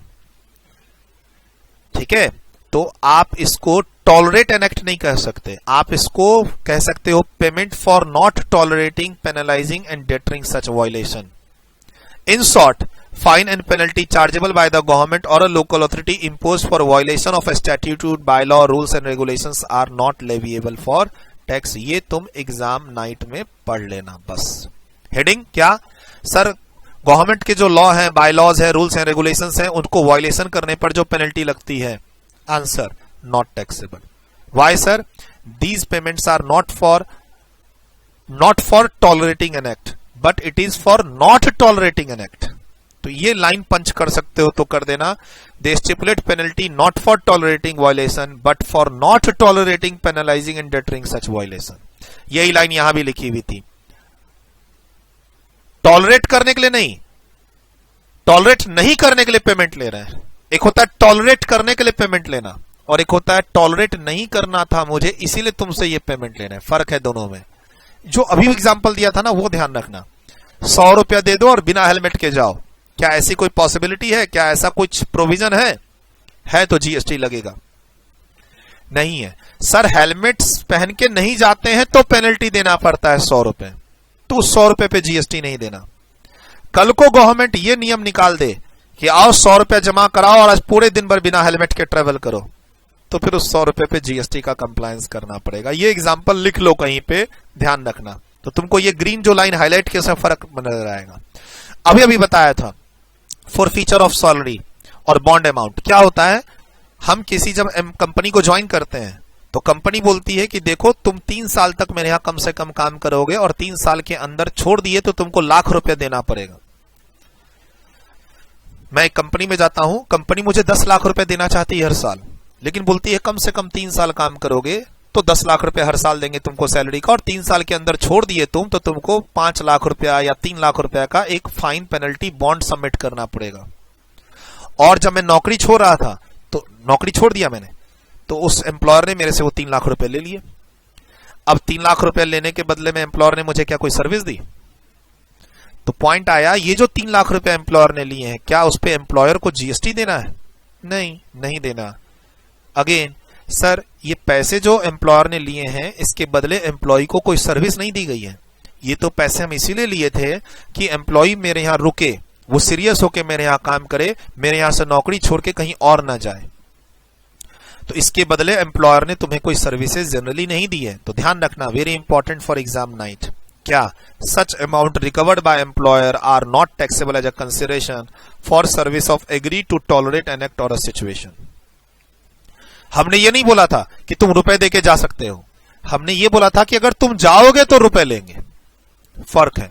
अगर हम तुमसे ये कॉन्ट्रैक्ट कर लेते कि रुपए देके तुम कभी भी जा सकते हो, तो फिर उस पे जीएसटी का कंप्लायंस करना पड़ता। तो कहता है forfeiture of salary or payment of bond amount in the event of employ leaving the employment before the minimum agreed period. एक कॉन्ट्रैक्ट हो जाता है कि तुम मेरे यहां 3 साल काम करोगे, तुम मेरे यहां 5 साल काम करोगे, तुम मेरे यहां 2 साल काम करोगे, और उस कॉन्ट्रैक्ट में एक बॉन्ड सबमिट होता है, बॉन्ड अमाउंट, कि पहले छोड़ के गए तो ₹2,00,000 तुम्हारा रख लेंगे सैलरी में से, तुम्हारे लास्ट महीने की सैलरी फॉरफीट कर लेंगे, और ऐसा ही हो गया। ये हमने डिस्करेज करना, ऐसा क्यों लिखा जाता है? To discourage non serious candidate, कि मेरे यहां वही बंदा है जो मेरे यहां काम करने के लिए सीरियस हो। तो बस बोला गया ठीक है, this penalty is for tolerating an act, नहीं, नॉट टॉलरेटिंग द एक्ट, कि तुम मुझे छोड़ के नहीं जाओगे, छोड़ के जाना मैं टॉलरेट नहीं कर सकता, और मैं डिस्करेज कर रहा हूं। और इसके बदले एम्प्लॉय को कुछ बदले में एम्प्लॉयर से मिलता भी नहीं है। क्या मिला एम्प्लॉयर से? कुछ भी नहीं मिला, इस पे जीएसटी नहीं लगेगा। Sir, late fee payment service charges, ये सब जो क्लास के अंदर हम लोग टाइम ऑफ सप्लाई चैप्टर में पढ़े थे, ये वही है। टाइम ऑफ सप्लाई चैप्टर में हम लोगों ने पढ़ा कि इंटरेस्ट, पेनल्टी और फी एटसेट्रा मैं तुम्हें पढ़ाऊंगा, बदले में तुम पैसे दोगे। पैसा अगर लेट से दोगे तो हम तुमसे ₹100 इंटरेस्ट लेंगे, ठीक है सर? वो ₹100 का इंटरेस्ट भी टैक्सेबल होगा, और पढ़ाने पर अगर 18% जीएसटी है तो उस ₹100 पे भी 18% जीएसटी होगा। Same rate as the principal supply. बोला सर प्रिंसिपल सप्लाई एग्जम्प्ट हो गया तो इंटरेस्ट भी एग्जम्प्ट हो जाएगा। जैसे एजुकेशनल इंस्टीट्यूट में आप स्कूल फी जमा कराते हो, और स्कूल फी अगर लेट हो गई तो आप उस पर लेट फी देते हो, सर ये दोनों क्या हो जाएगा? एग्जम्प्ट। ये भी ध्यान रखना। Sir, late fee payment surcharge naturally bundled होता है, कि तुम लेट से भी पेमेंट कर सकते हो बट बदले में ये लेट फी देना, जैसे टेलीफोन बिल जमा करना, इलेक्ट्रिसिटी बिल जमा करना, वाटर बिल जमा करना, और इसमें लेट चलता है। और ये एक नेचुरल कंपोजिट सर्विस है कि तुम देखो, तुम्हारे घर में ना एक टेलीफोन का बिल आता होगा जिसमें लिखा होगा इतने ड्यू डेट तक पेमेंट कर दो तो इतना रुपया, और उसके बाद ₹100 अधिक, यानी तुम बाद में भी पेमेंट कर सकते हो ₹100 देके, ठीक है? तो सर ये नेचुरली बंडल्ड है, और इसका नेचर प्रिंसिपल सप्लाई के जैसा होगा। प्रिंसिपल सप्लाई टैक्सेबल है तो ये लेट फी भी टैक्सेबल होगी, और वो एग्जम्प्ट है तो लेट फी भी एग्जम्प्ट होगी। एग्जम्पशन का एग्जांपल मैंने यहां पर दिया। टैक्सेबल में मेरी कोचिंग की फीस पे 18% का जीएसटी है, तुमने मुझे लेट से पेमेंट किया, मैंने तुमसे 50-100 रुपया और लिया सरचार्ज के नाम पर, लेट फी के नाम पे, तो उस पे भी जीएसटी लगेगा जीएसटी यहां पे, ठीक? और प्रिंसिपल सप्लाई एग्जम्प्ट है तो फिर जीएसटी कैसे? तो कहता है the facility of accepting the late payment with interest और late payment fee fine penalty is a facility granted by the supplier naturally bundled with the main supply. It is not uncommon or unnatural for customer to sometime miss the last date of payment of electricity, water, telecommunication, etc. Almost all the service provider across the world provide the facility of accepting late payment with late fee or penalty. Sir traffic police ये नहीं बोलती है कि penalty 100 रुपए जमा करो दो और बिना हेलमेट के तुम आज ट्रेवल कर लो, ऐसा नहीं कहती। लेकिन जब जनरली हम लोग टेलीफोन बिल, पानी का बिल, बिजली का बिल जमा करते हैं तो ये यूनिवर्सल है कि तुम लेट से अगर पेमेंट करते हो तो लेट फी के साथ पेमेंट कर सकते हो। इतने तारीख तक पेमेंट किए तो इतना, इतने तारीख के बाद पेमेंट किए तो इतना, कॉन्ट्रैक्ट में लिखा होता है, यूनिवर्सल है एंड इट इज कॉमन। तो ये लेट फी पे टैक्सेबिलिटी आएगी। यस, टाइम ऑफ सप्लाई मैंने यहां पर लिखा है, वैल्यू ऑफ सप्लाई, दोनों जगह पढ़ा है हमने। सर हमने इंटरेस्ट, लेट फी, इन सब के लिए टाइम ऑफ सप्लाई में क्या पढ़ा है कि जिस दिन तुम्हें ये इंटरेस्ट मिलेगा वही तुम्हारा टाइम ऑफ सप्लाई है, जिस दिन तुम्हें ये पेनल्टी मिलेगी वही तुम्हारा टाइम ऑफ सप्लाई। और वैल्यू ऑफ सप्लाई में क्या पढ़ा है, हम इसको वैल्यू में 15(2) में ऐड करते हैं, TTEIS 15(2) क्लास के अंदर पढ़ाया हुआ शॉर्ट फॉर्म TTEIS। क्लास के अंदर 15(2) में 5 पॉइंट थे, TTEIS, I for interest, interest late fee penalty, जिसका टाइम ऑफ सप्लाई में आपका सेक्शन 12 और 13 क्या बोलता है कि ये जब मिलेगा तभी होता है टाइम ऑफ सप्लाई। इसको वैल्यू का पार्ट मानते हैं, इसको टैक्सेबल करेंगे क्योंकि ये कॉन्ट्रेक्चुअल है। ठीक है, टॉलरेट करने का पैसा ले रहे हैं और ये कॉन्ट्रैक्ट में लिखा हुआ था और ये यूनिवर्सल है, ऐसा इस इंडस्ट्री में चलता है। चलो sir, fix charges for power, आपको सिंपल इसमें एग्जाम में ध्यान रखना है कि आपके घर में जो बिजली बिल है, बिजली का मीटर लगा हुआ है, उसमें एक फिक्स चार्जेस होते हैं। बिजली यूज करो ना करो 1000 रुपए देने पड़ेंगे और मान लो मिनिमम 200 यूनिट्स तक उतने ही है। उसके बाद यूनिट जब बढ़ेगा तो तुमको पर यूनिट रुपया देना पड़ेगा। तो तुमको प्लीज ये ध्यान रखना है, इलेक्ट्रिसिटी के केस में, अब हमने एग्जम्पशन चैप्टर में पढ़ा था, इलेक्ट्रिसिटी की सर्विस एग्जम्प्ट होती है। इलेक्ट्रिसिटी जो तुम्हारे घर में प्रोवाइड की जाती है, जो तुम इलेक्ट्रिसिटी का बिल जमा करते हो, उस पर जीएसटी नहीं है। ये हमने एग्जम्पशन चैप्टर में पढ़ा हुआ है, एग्जम्पशन चैप्टर। हमने क्लास के अंदर इलेक्ट्रिसिटी पे एग्जम्पशन चैप्टर में पेज नंबर 6.46 पे 114 नंबर पॉइंट पर पढ़ा है, इलेक्ट्रिसिटी पे जीएसटी नहीं लगता। तो बोला सर इलेक्ट्रिसिटी में दो तरह की इलेक्ट्रिसिटी चार्जेज होते हैं, एक फिक्स होता है और एक वेरिएबल होता है, जो हमारे नंबर ऑफ यूनिट्स के कंजम्पशन बढ़ते रहेंगे तो वो वेरिएबल बढ़ता रहेगा। और एक होता है फिक्स, मिनिमम 1000 रुपए का तो बिल आएगा ही आएगा, 6 महीना हमारा घर बंद था तब भी। तो बोलता है ओवरऑल सब मिला के ये सेल ऑफ इलेक्ट्रिसिटी है, जीएसटी नहीं लगेगा। तो थोड़ा सा लिंकिंग कर लेना, एग्जाम में पूछे तो कंफ्यूज ना होना। अच्छा, क्लास में क्या बताया था कि वो कभी कभी ये है ना मीटर का रिपेयर चार्जेस लेते हैं, कभी कभी वो बिजली मीटर का रेंटल चार्जेस लेते हैं, कभी कभी वो तुम्हारे घर पे लाइन स्पेशल लगाने का चार्जेस लेते हैं उन सब पे जीएसटी लगता है, उन सब पे जीएसटी लगता है। तो एक बार रिवाइज कर लेना, पेज नंबर 6.46 पे जाके पॉइंट नंबर 114 इलेक्ट्रिसिटी के पॉइंट को लेके, मंथली जो बिल आएगा ना उस पे जीएसटी नहीं है। इलेक्ट्रिसिटी के कंजम्पशन का जो मंथली बिल आता है उस पे जीएसटी नहीं है, चाहे वो बिल वेरिएबल हो या फिक्स। ये ध्यान रखना है F नंबर पॉइंट से, बाकी ये इग्नोर कर दो, इन सब को इग्नोर कर दो। यहां क्या लिखा है, कैंसिलेशन चार्ज में बहुत कुछ है, कैंसिलेशन चार्ज में बहुत कुछ है। सिंपल सा ध्यान रखना, जो होटल बुकिंग होती है, एग्जाम के लिए सिंपल सा ध्यान रखना, होटल बुकिंग और तुम्हारा travel booking, tour and travel booking, transportation, जो एयर टिकट है, रेलवे टिकट है, होटल की बुकिंग है, इन सब के लिए आप बुकिंग करवाते हो और इन सब में कैंसिलेशन चार्जेस भी होता है। तुम आज से 2 महीने के बाद घूमने कहीं जा रहे हो, तुमने ट्रैवल की पूरी बुकिंग कर ली इंक्लूडिंग होटल बुकिंग, होटल वाले को तुमने 1 लाख रुपया दे दिया है, फ्लाइट की बुकिंग का मेक माई ट्रिप पे तुमने 40-50 हजार की बुकिंग कर दी है, टोटल तुम्हारा 1.5 लाख का टूर फिक्स हो चुका है, तुमने हर चीज की बुकिंग कर दी है, पूरा पेमेंट वगैरह सब कर दिया है। अब जनरली इस इंडस्ट्री में कैंसिलेशन चार्ज की एक फैसिलिटी होती है, ये इनकी तरफ से फैसिलिटी होती है कि आप अपनी बुकिंग कभी भी कैंसिल करवा सकते हो, आपको इतना रुपया कैंसिलेशन चार्ज देना पड़ेगा, बाकी आपका रिफंड हो जाएगा। तो पॉइंट आया कि ये जो कैंसिलेशन चार्ज का कलेक्शन है ये जीएसटी के लिए लायबल है। आपको एग्जाम के लिए क्या ध्यान रखना है, यस ये एक फैसिलिटी है। सर जब हम टूर एंड ट्रेवल की बुकिंग कराते हैं, होटल वाले की बुकिंग कराते हैं, तो ये तो काफी सारी सर्विसेज देते हैं, तो उस काफी सारी जो सर्विसेज का बंडल है उसमें एक कैंसिलेशन की फैसिलिटी भी एक सर्विस है। सर ये कैंसिलेशन फैसिलिटी इनकी एक सर्विस है, जो कैंसिलेशन चार्ज लेके ये हमारे टिकट को कैंसिल करते हैं, और ये कॉमन है इंडस्ट्री में, ये इस इंडस्ट्री में कॉमन है। जैसे कि यहां पढ़े कि टेलीफोन का बिल, पानी का बिल, है ना, इंटरनेट का बिल जमा कराने में एक कॉमन हमारा एक फैसिलिटी है कि आप लेट पेमेंट लेट फी के साथ कर सकते हो। तो ये पेमेंट है टू टॉलरेट एन एक्ट, और ये एक कॉमन फैसिलिटी है, यूनिवर्सल एक्सेप्टेड चीज है, इस पे जीएसटी का कंप्लायंस करना होगा। और इसमें भी वही चीज है कि कैंसिलेशन चार्ज एक फैसिलिटी है ट्रांसपोर्ट कंपनी की तरफ से, होटल वालों की तरफ से, वो नंबर ऑफ फैसिलिटीज देते हैं, उसमें एक फैसिलिटी कैंसिल की हुई है। तो अगर वो कैंसिलेशन चार्ज लेते हैं, बंडल्ड है, नेचुरल है, ये एक फैसिलिटी है जिसमें आप कैंसिल कर सकते हैं कैंसिलेशन चार्ज देके, तो बोलता है इस पे जीएसटी लगेगा। सर जीएसटी का रेट क्या लेंगे? तो जो होटल का रेट है। सर होटल में बुक, जैसे मैंने अभी यहां बोला था पढ़ाने पे कि मेरी कोचिंग भी 18% का जीएसटी है, अगर मैंने तुमसे एक्स्ट्रा पेमेंट ली इंटरेस्ट के नाम पे तो उस पे भी 18% का जीएसटी लगेगा। वैसे यहां पे क्या ध्यान रखना, मान लो किसी होटल वाले पे 12% का जीएसटी है और तुम होटल में रुकने का पैसा ना देके उसको कैंसिल कराने का पैसा दे रहे हो। सर होटल में रुकते तो 1 लाख रुपया लगता, नहीं रुके तो कैंसिलेशन चार्ज लगा है 10,000। 10,000 पे जीएसटी है? हाँ है। सर रेट क्या होगा? वही रेट जो मेन का था, यानी होटल पे मेन रेट क्या था 12%, इस पे भी 12%।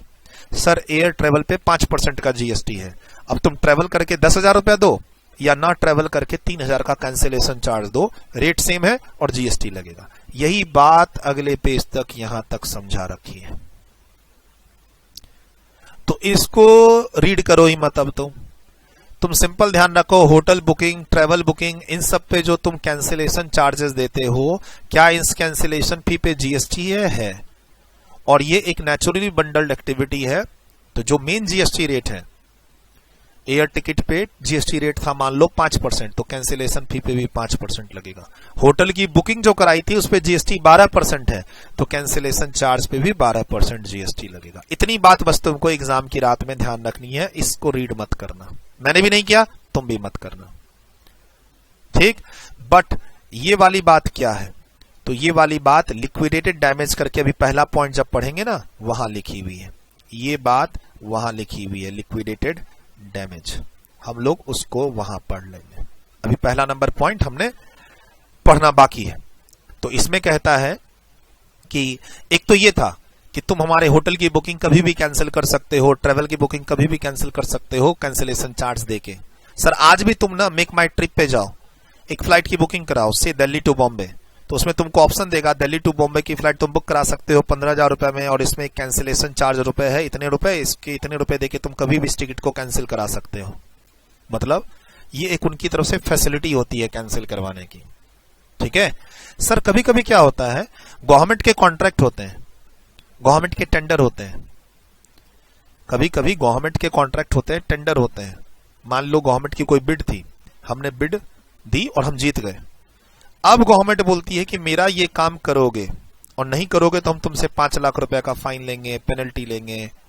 तो सर वो जो पेनल्टी फाइन होती है वो क्यों रखी जाती है? ताकि आप बिड जीतने के बाद गवर्नमेंट का काम करो। मान लो गवर्नमेंट का कोई वर्क था, 10 लोग ने बिडिंग की, एक आदमी जीत गया, तो अब गवर्नमेंट बोलती है सुनो तुम जीत गए हो, तुमको ये काम करना पड़ेगा, नहीं करोगे तो 50 लाख का फाइन, नहीं करोगे तो जो तुमने सिक्योरिटी मनी दी थी हम फॉरफिट कर लेंगे। ये सब पैसा गवर्नमेंट क्यों लेती है? ताकि वो ये काम करे, क्योंकि 9 को तो पहले हम छोड़ चुके हैं।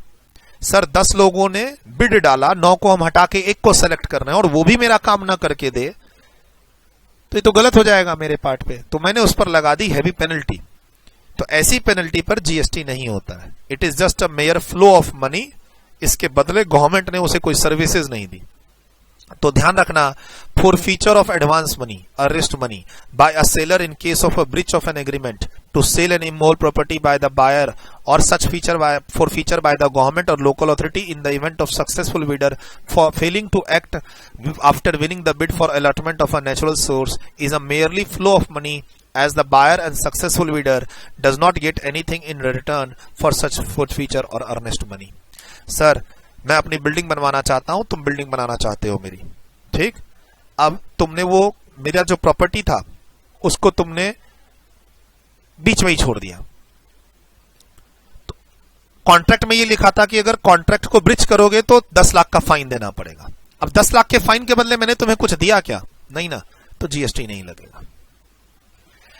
तो ऐसे ही है, तुम मेरा घर खरीदना चाहते हो, अब घर खरीदने के लिए तुमने एडवांस दिया, अब बाद में तुम वो एडवांस घर खरीदने ही नहीं आए, तो मैंने एडवांस तुम्हारा रख लिया, तो इस एडवांस रखने के बदले मैंने तुमको कोई सर्विस दी क्या? नहीं दी, जीएसटी नहीं लगेगा। तो ये जो बॉक्स है ना यहां पे, ये नो जीएसटी के एग्जाम्पल है, एग्जाम्पल है जहां पर कोई जीएसटी नहीं है। ठीक है, हम तुम्हें डिस्करेज कर रहे हैं पेनल्टी क्लॉज डाल के कि तुम ये काम मत करना भाई, तुम अगर मेरा घर खरीदना चाहते हो तो आके खरीदो, हम टॉलरेट नहीं करेंगे अब इसको। ठीक है, टॉलरेटिंग एन एक्ट का पैसा नहीं ले रहे, नॉट टॉलरेटिंग एन एक्ट, मतलब तुमको घर खरीदना ही पड़ेगा, नहीं खरीदे तो पेनल्टी। हम तुम्हें डिस्करेज कर रहे हैं कॉन्ट्रैक्ट को कैंसिल करने से। गवर्नमेंट की बिड जीतने के बाद अब तुम गवर्नमेंट का काम नहीं करोगे तो गवर्नमेंट तुम्हारा वो एडवांस सिक्योरिटी मनी फोरफिट कर लेती है या तुम्हारे ऊपर एक पेनल्टी लगाती है 20 लाख रुपए की, तुमको डिस्करेज करने के लिए।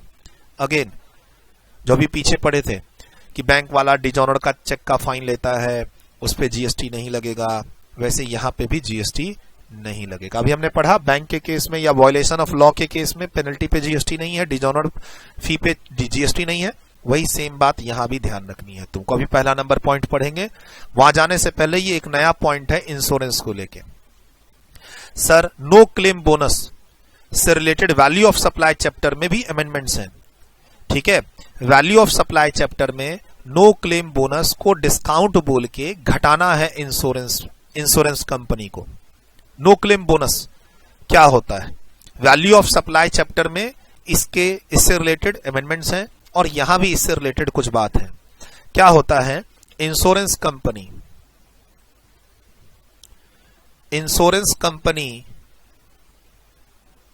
मिस्टर एक्स को मिस्टर एक्स की कार का इंश्योरेंस सर्विस देती है, इंश्योरेंस सर्विस देती है, बदले में एक प्रीमियम लेगी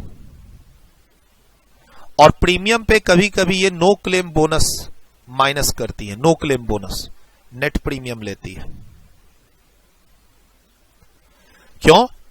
सर इंश्योरेंस कंपनी हर साल मिस्टर एक्स का कार का इंश्योरेंस करती थी कि अगर तुम्हारी कार का कोई एक्सीडेंट होता है तो हम तुम्हारे कार का जो रिपेयरिंग है फ्री में कराएंगे। कार इंश्योरेंस, बाइक इंश्योरेंस, ये बहुत कॉमन है।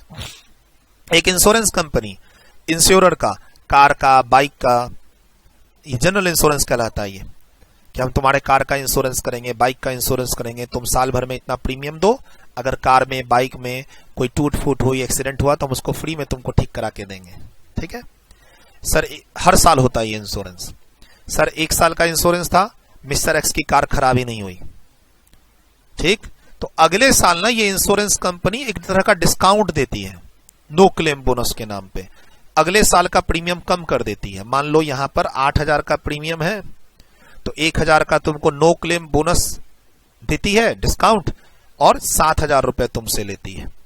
सर नो क्लेम बोनस क्यों ली? क्योंकि last year no claim was made by Mister X. क्यों? As there was no car accident. Sir car का इंश्योरेंस था कि कार का एक्सीडेंट हुआ तो इंश्योरेंस कंपनी फ्री में ठीक करा के देगी। ठीक, कार का इंश्योरेंस तुमने करा लिया लेकिन कोई तुम क्लेम ही नहीं की इंश्योरेंस कंपनी से। क्यों? क्योंकि तुम्हारी कार का कोई एक्सीडेंट ही नहीं हुआ, अच्छे हो। सर कार का एक्सीडेंट होता, तुम ठीक कराते तो इंश्योरेंस क्लेम करते, कार का कोई एक्सीडेंट नहीं हुआ, तुमने कोई क्लेम नहीं किया तो अगले साल इंश्योरेंस कंपनी ने तुमको क्या बोला कि देखो प्रीमियम तो 8,000 है लेकिन पिछले साल तुमने कोई क्लेम नहीं किया है, इसलिए हम 1,000 रुपए का तुमको क्या देते हैं, डिस्काउंट, और 7,000 रुपए तुम हमको प्रीमियम दे दो। तो आप वैल्यू ऑफ सप्लाई चैप्टर में अमेंडमेंट्स में क्या पढ़े, उसकी वीडियो मैंने यूट्यूब पे पहले ही अपलोड कर दी है। वैल्यू ऑफ सप्लाई चैप्टर की अमेंडमेंट्स में कहा गया कि जो जीएसटी लगेगा, जीएसटी वो 8,000 पे नहीं लगेगा, 7,000 पे लगेगा। No claim bonus is nothing but 53 का डिस्काउंट, ये बोला गया। अब आज क्या पढ़ा रहे हैं सर? सर आज कहा जा रहा है कि कहीं ऐसा तो नहीं कि मिस्टर एक्स ने सर्विस दी है 1,000 रुपया लेके। सर ये देखो बड़ा फनी थिंग है, ₹1000 का डिस्काउंट है। हाँ sir, value of supply chapter बोलता है ये ₹1000 डिस्काउंट है। लेकिन गवर्नमेंट ने एक और कोशिश की, इस ₹1000 पे मिस्टर एक्स से जीएसटी लेने की कोशिश की कि मिस्टर एक्स, तुमने ऐसा तो नहीं है कि ₹1000 लेके और तुमने क्लेम नहीं किया। तो मिस्टर एक्स सर पकड़ लिया, बोला भाई क्लेम, मेरी तो कार ही का एक्सीडेंट नहीं हुआ तो क्लेम क्या करते? कार का एक्सीडेंट होता, कार में रिपेयर कराता तो क्लेम जरूर करता। नहीं नहीं नहीं नहीं नहीं, तुमने ₹1000 लेके क्लेम नहीं किया है, इसीलिए तुमको ये ₹1000 मिले हैं। मास्टर ये मतलब ये एक सर्विस है मिस्टर एक्स की तरफ से। अरे कहां सर्विस है भैया? नहीं नहीं नहीं नहीं, ये एक्ट ना करने की सर्विस है, मतलब क्लेम, इंश्योरेंस क्लेम ना करने की सर्विस है जिसके बदले तुमको ₹1000 मिला है। गवर्नमेंट बोलती नहीं नहीं नहीं नहीं। कंफ्यूजन थी कि इस ₹1000 पे मिस्टर एक्स से ले लेते हैं जीएसटी, क्योंकि ₹1000 मिस्टर एक्स को एक तरह से ऐसे मानो कि ₹8000 इंश्योरेंस कंपनी को मिला है और इंश्योरेंस कंपनी ने उसमें से ₹1000 एक्स को दिया है। तो कहीं ऐसा तो नहीं है कि एक सर्विस है एक्स की तरफ से कि क्लेम ना करने की और बदले में ₹1000 लिया है?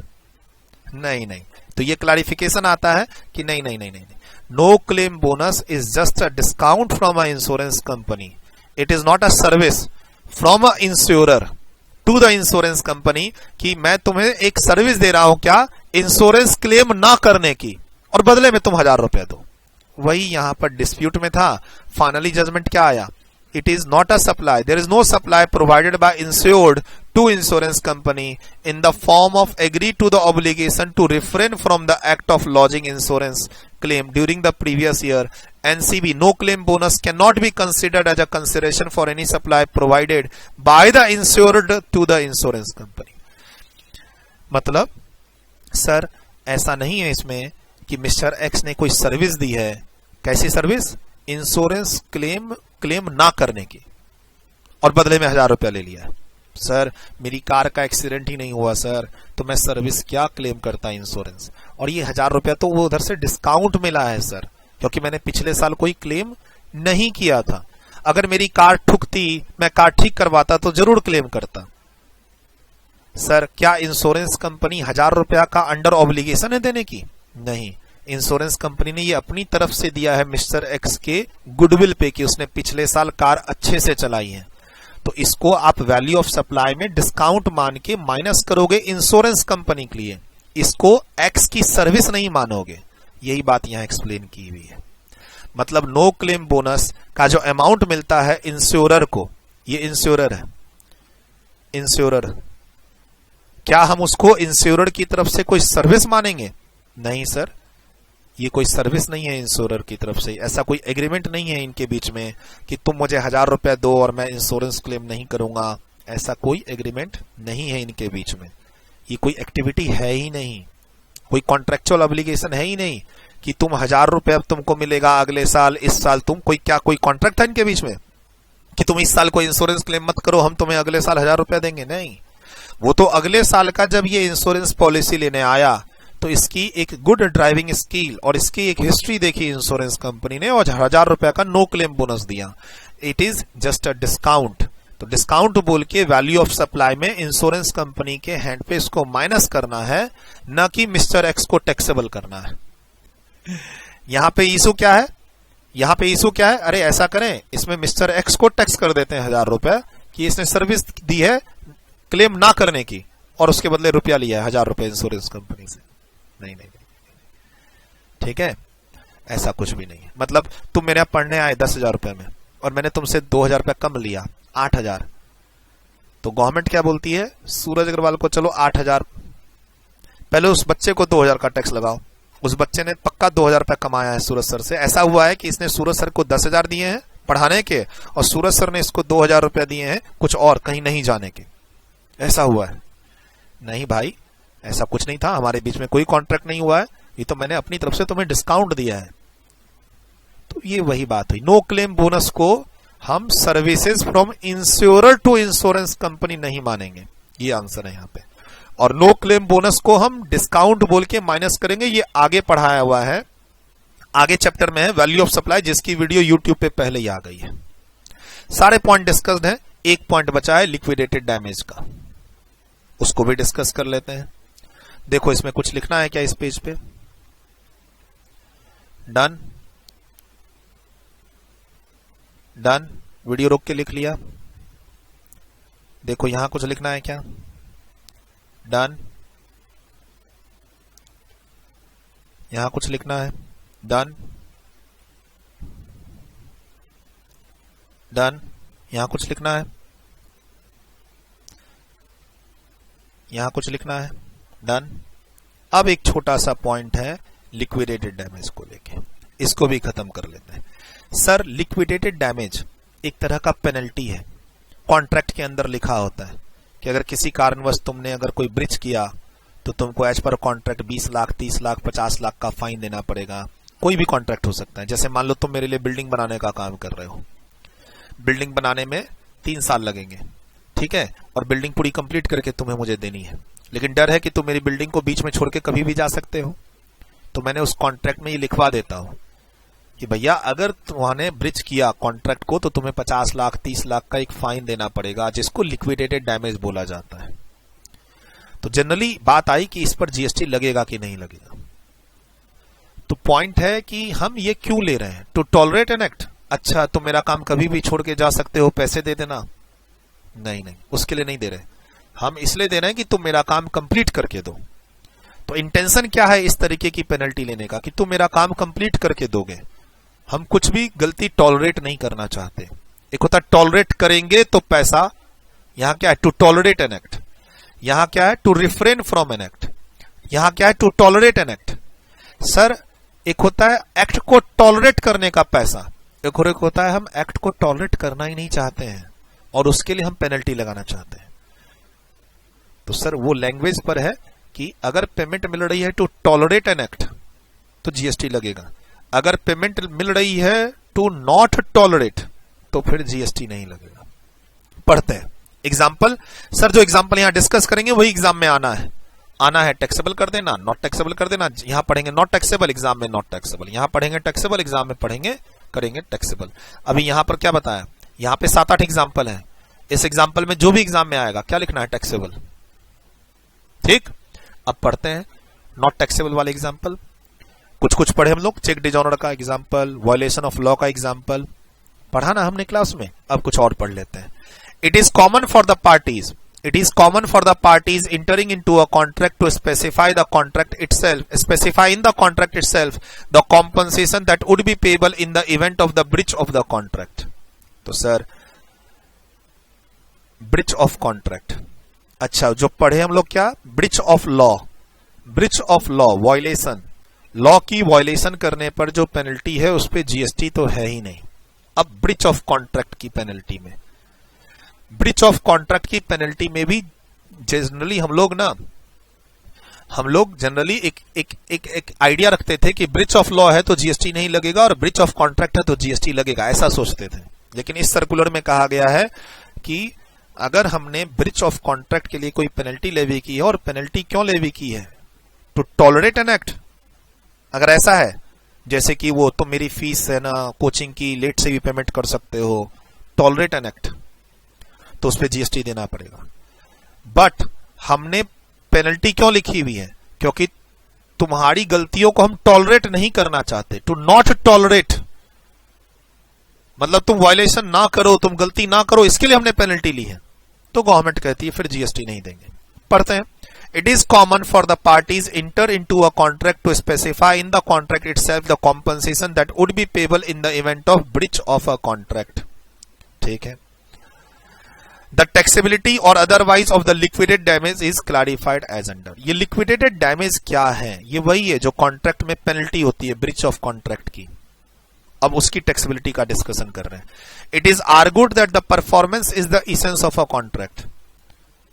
कॉन्ट्रैक्ट जो होता है परफॉर्मेंस कंप्लीट करने के लिए होता है, और liquidated damage can not be said to be a consideration received for tolerating the breach और non performance of a contract. Sir हम एक कॉन्ट्रैक्ट करते हैं, मैं तुम्हारे लिए घर बनाऊंगा, उसके लिए तुम मुझे 3 करोड़ दोगे, तो कॉन्ट्रैक्ट करते हैं कॉन्ट्रैक्ट को परफॉर्म करने के लिए, ठीक है, और उसके अंदर हम लिक्विडेटेड डैमेज यानी पेनल्टी डालते हैं ताकि तुम उस चीज को परफॉर्म करो। कॉन्ट्रैक्ट नॉन परफॉर्मेंस का नहीं होता, परफॉर्मेंस के लिए होता है, ठीक है। तो कहता है they are rather payment for not tolerating the breach of contract. Liquidated damage का जो पेमेंट होता है वो नॉट टॉलरेटिंग द ब्रीच होता है। कहता है payment of a liquidated damage is stipulated in a contract to ensure the performance and to deter the non performance, unsatisfactory performance and delayed performance. Liquidated damage are a measure of loss and damage that the party agree would arise due to breach of contract. They do not act as a remedy for the breach of contract. They do not restitute the aggrieved person. The contract is entered into for execution and not for its breach. The liquidated damage or penalty are not the desired outcome of a contract. इतना सारा ज्ञान क्यों लिखा गया? ताकि liquidated damage को GST से free किया जा सके। ये जो लाइन लिखी हुई है ना, ये इसी लाइन के बेसिस पर बोला गया है कि लिक्विडेटेड डैमेज पे जीएसटी नहीं लगेगा, क्योंकि ये टॉलरेट करने के लिए नहीं है, नॉट टॉलरेट करने के लिए। By accepting the liquidated damage the party aggrieved by the breach of contract can not be said to have permitted or tolerate the deviation or non fulfilment of the promise by other party. Sir, contract में penalty है, तुमने contract के condition fulfil नहीं की है तो हमने वो पेनल्टी लगा दी। तो पेनल्टी लगाने का ये मतलब नहीं था कि हाँ चलेगा चलेगा, तुम कॉन्ट्रैक्ट कॉन्ट्रावेंशन करते जाओ चलेगा। मतलब मकान बनाना था सीधा, तुमने टेढ़ा बना दिया, तो टेढ़ा बनाया इसीलिए तो पेनल्टी लगा रहे हैं। ऐसा थोड़ी था कि तुम मुझे पेनल्टी देके मकान मेरा टेढ़ा बना दो, ये वो वाली बात हो रही है। तो वही कहता है where payment is paid as a liquidated damage in an amount is where the amount paid as a liquidated damage is an amount paid only to compensate for injury, loss or damage suffered by the aggrieved party due to the breach of contract, and there is no agreement expressed or employed by the aggrieved party receiving the liquidated damage to refrain from and to tolerate an act or to do anything for the party paying the liquidated damage. In such a case, liquidated damage are merely a flow of money from the party who causes the breach of contract to the party who suffer losses, damage due to such breach. Such payment do not constitute consideration for a supply, hence are not taxable. No GST. Sir, liquidated damage as per contract जो हमें liquidated damage मिला है breach of contract के कारण, ठीक है, वो हम उस is just a free flow of money. ये पैसा आया है एक पार्टी से दूसरे पार्टी के पास, उसके बदले दूसरे पार्टी ने पहले पार्टी को कोई सर्विस नहीं दी है। तुम मेरा मकान बना रहे थे, मकान टाइम पर नहीं बना पाए, हमने उसके लिए तुमसे 20 लाख रुपए की पेनल्टी ली। अब इसके बदले हमने तुम्हें कोई सर्विस दी क्या? नहीं दी, कोई सर्विस नहीं दी है कि हाँ तुम पेनल्टी देके मेरा मकान डिले कर सकते हो, मकान मेरा लेट डिले कर सकते हो। अगर ऐसा हो कि पेनल्टी ले लेके तुम मुझे लेट डिलीवरी दे सकते हो, तब तो जीएसटी लगेगा। जैसे कि वो लेट फी था टेलीकम्युनिकेशन वाला, 100 रुपया देके तुम पेमेंट लेट से कर सकते हो, जीएसटी है उस पे। एग्जाम्पल्स ऑफ सच केसेस, अब ये एग्जाम्पल कौन से वाले हैं? नो जीएसटी वाले हैं। ये एग्जाम नाइट में देख लेना। Damage resulting from damage to the property, negligence, piracy, unauthorised use of trademark, copyright etcetera. अब तुमने मेरा ट्रेडमार्क का अनऑथराइज्ड यूज किया, मतलब मेरा ट्रेडमार्क मेरे बिना परमिशन के तुमने यूज किया, जिसके बदले मैंने तुम्हारे ऊपर कोर्ट केस किया, तुम पर पेनल्टी लगी और मैं केस जीत गया, तुमसे पेनल्टी मुझे मिली है। तो इसके बदले मैंने तुम्हें कोई सर्विस तो नहीं दी। तुमने मेरे प्रॉपर्टी को डैमेज किया है, तुम्हारा घर मेरे घर के बगल में है, तुम्हारे चलते मेरी प्रॉपर्टी डैमेज हुई है, मैंने कोर्ट केस किया, कोर्ट में केस जीत गया, तुमसे पेनल्टी आई 20 लाख रुपए की, 10 लाख रुपए की। क्या इस पे जीएसटी है? नहीं है। Penalty stipulated in a contract for delay construction of a house, इस पे जीएसटी नहीं है। Very important forfeiture of earnest money, advance money by a seller in the case of breach an agreement to sell an immovable property by the buyer और a government और a local authority in the event of a successful bidder failing to act after winning the bid for allotment of natural resources. इसको तो देख के ही जाना exam night में। Sir, contract था, उसमें मैंने आपसे एडवांस मनी ली थी, वो कॉन्ट्रैक्ट तुमने ब्रिच कर दिया, कैंसिल कर दिया, वो एडवांस मनी मैंने फोरफीट कर ली, अब उसके बदले मैंने कोई सर्विस तो तुमको दी नहीं, सर जीएसटी नहीं लगेगा। ऐसे ही वही गवर्नमेंट की बिडिंग पे तुम टेंडर जीत गए, उसके बाद तुम टेंडर जीतने के बाद तुम उस गवर्नमेंट के काम को करने नहीं आए, तो गवर्नमेंट ने तुम्हारा अमाउंट रख लिया, एडवांस मनी फोरफीट कर लिया, क्योंकि तुम गवर्नमेंट का काम ही नहीं करके दे रहे हो, तो इस पे जीएसटी नहीं है।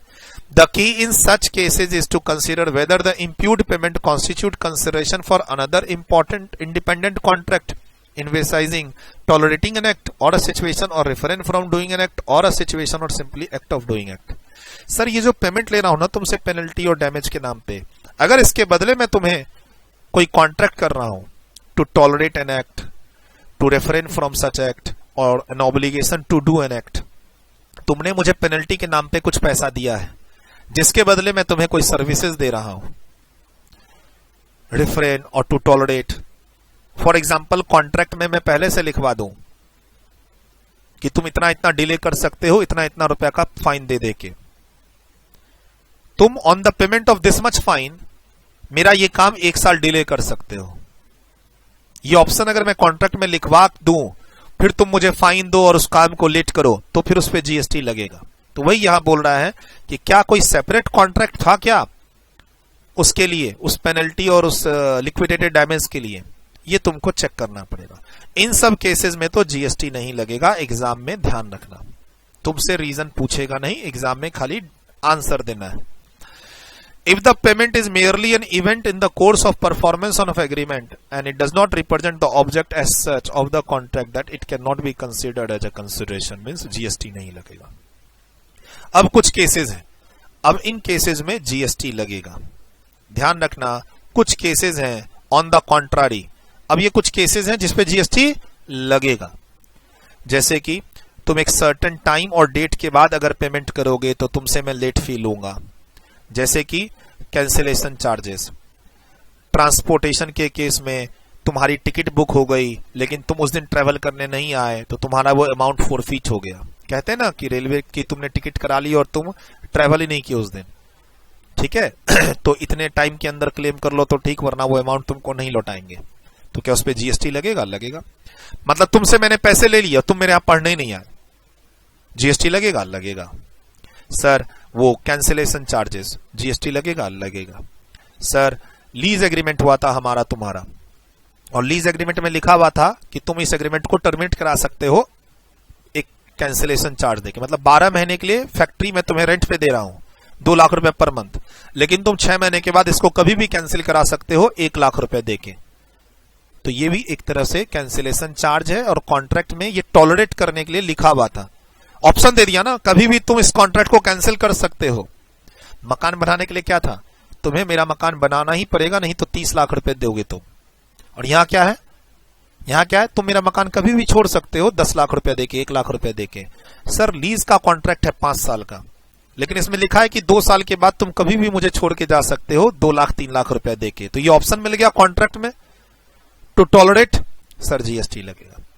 बैंक के केस में लोन बोरो करते समय प्री पेमेंट होता है, सर बैंक के केस में लोन बोरो करते समय जब इंटरेस्ट देते हैं तो उस पर जीएसटी नहीं है। और एक होता है प्रीपेड लोन, यानी लोन को आप पहले क्लियर कर दो, लोन को क्लोज करवा दो, तो वहां बैंक वाले एक नॉमिनल चार्ज लेके तुम्हारे फाइल को क्लोज कर देते हैं। मतलब बैंक में से मैंने 20 साल के लिए लोन लिया, लेकिन 20 साल में नहीं 12 साल में ही मैं पूरा लोन लौटाना चाहता हूं, तो बैंक वाले ना एक लोन क्लोजर चार्ज लेते हैं, उस चार्जेस पे जीएसटी है? आंसर इज यस है। तो वही बेसिकली पढ़ना पड़ेगा आपको अच्छे से कि कॉन्ट्रैक्ट में जो डैमेज, लेट फी, पेनल्टी का अमाउंट है वो तुमको क्या लिखा हुआ है। मतलब उस कॉन्ट्रैक्ट के अंदर ऑप्शन मिल रहा है हमें कि ये पैसा देके तुम कभी भी आजाद हो सकते हो, 100 रुपया देके तुम बिना हेलमेट के गाड़ी कभी भी चला सकते हो, ये ऑप्शन मिल रहा है क्या? हाँ, जीएसटी लगा दो। तो वही चीज तुमको ध्यान से पढ़नी पड़ेगी एग्जाम में। सर फाइन पेनल्टी, पेनल्टी पे जीएसटी लग भी सकता है, नहीं भी लग सकता है। लिक्विडेटेड डैमेज अगर इन 5 तरह के एग्जाम्पल में फॉल कर रहा है, इस टाइप के एग्जाम्पल में एग्जाम में, तो जीएसटी लगा देना। Penalty, late fee, cancellation charges यहां फॉल कर रहा है तो लगा देना।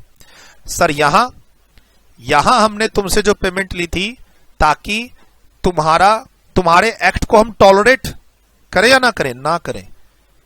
तुमने मेरी प्रॉपर्टी को डैमेज किया, मान लो मैंने तुम्हें कंस्ट्रक्शन के लिए कॉन्ट्रैक्ट दिया, तो कॉन्ट्रैक्ट क्यों करते हैं? कंस्ट्रक्शन को कंप्लीट करने के लिए या कंस्ट्रक्शन को बीच में रोकने के लिए? तो वही बात बार बार लिखी हुई है यहां पे। सर एक बार और पढ़ना है तो पढ़ लेना, इस नोट्स को पढ़ने की कोई जरूरत नहीं है।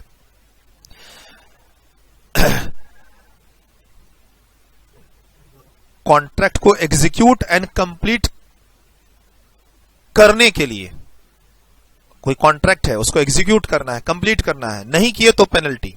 तो ये एक लिक्विडेटेड डैमेज है जिस पर हम जीएसटी नहीं लगाएंगे, नहीं लगाएंगे। ये ध्यान रखना है तुमको एग्जाम के लिए, ठीक।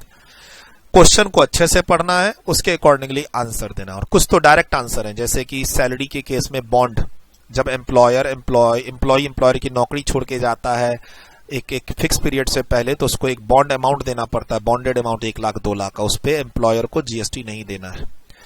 बैंक जब चेक डिजॉर्नर के चार्जेस लेती है तो उसमें बैंक को जीएसटी नहीं देना है। कुछ चीजें फिक्स हैं जो तुमको आराम से एग्जाम में हेल्प करेंगी, बाकी मैंने एक्सप्लेन कर ही दिया है।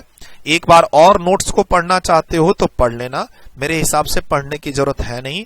क्रक्स को ध्यान रखना, जैसे बी पॉइंट चेक डिजॉर्नर के केस में क्या होगा, सी पॉइंट लॉ की पेनल्टी लगी है क्या होगा, डी पॉइंट सैलरी फोरफिट हो गया है क्योंकि एक मिनिमम एग्रीड पीरियड के पहले ही मैं काम छोड़ के जा रहा हूं, E point surcharge late fee जो कॉन्ट्रैक्ट में लिखे होते हैं कि एक टाइम से लेट पेमेंट करोगे तो क्या होगा, उसका क्या होगा, ई पॉइंट फिक्स चार्जेस जो बिजली का देते हैं पर मंथ उसका क्या होगा, होटल एयरपोर्ट की बुकिंग पे, एयर ट्रेवल की बुकिंग पे, रेलवे की बुकिंग पे जो कैंसिलेशन चार्जेस देते हैं उसका क्या होगा।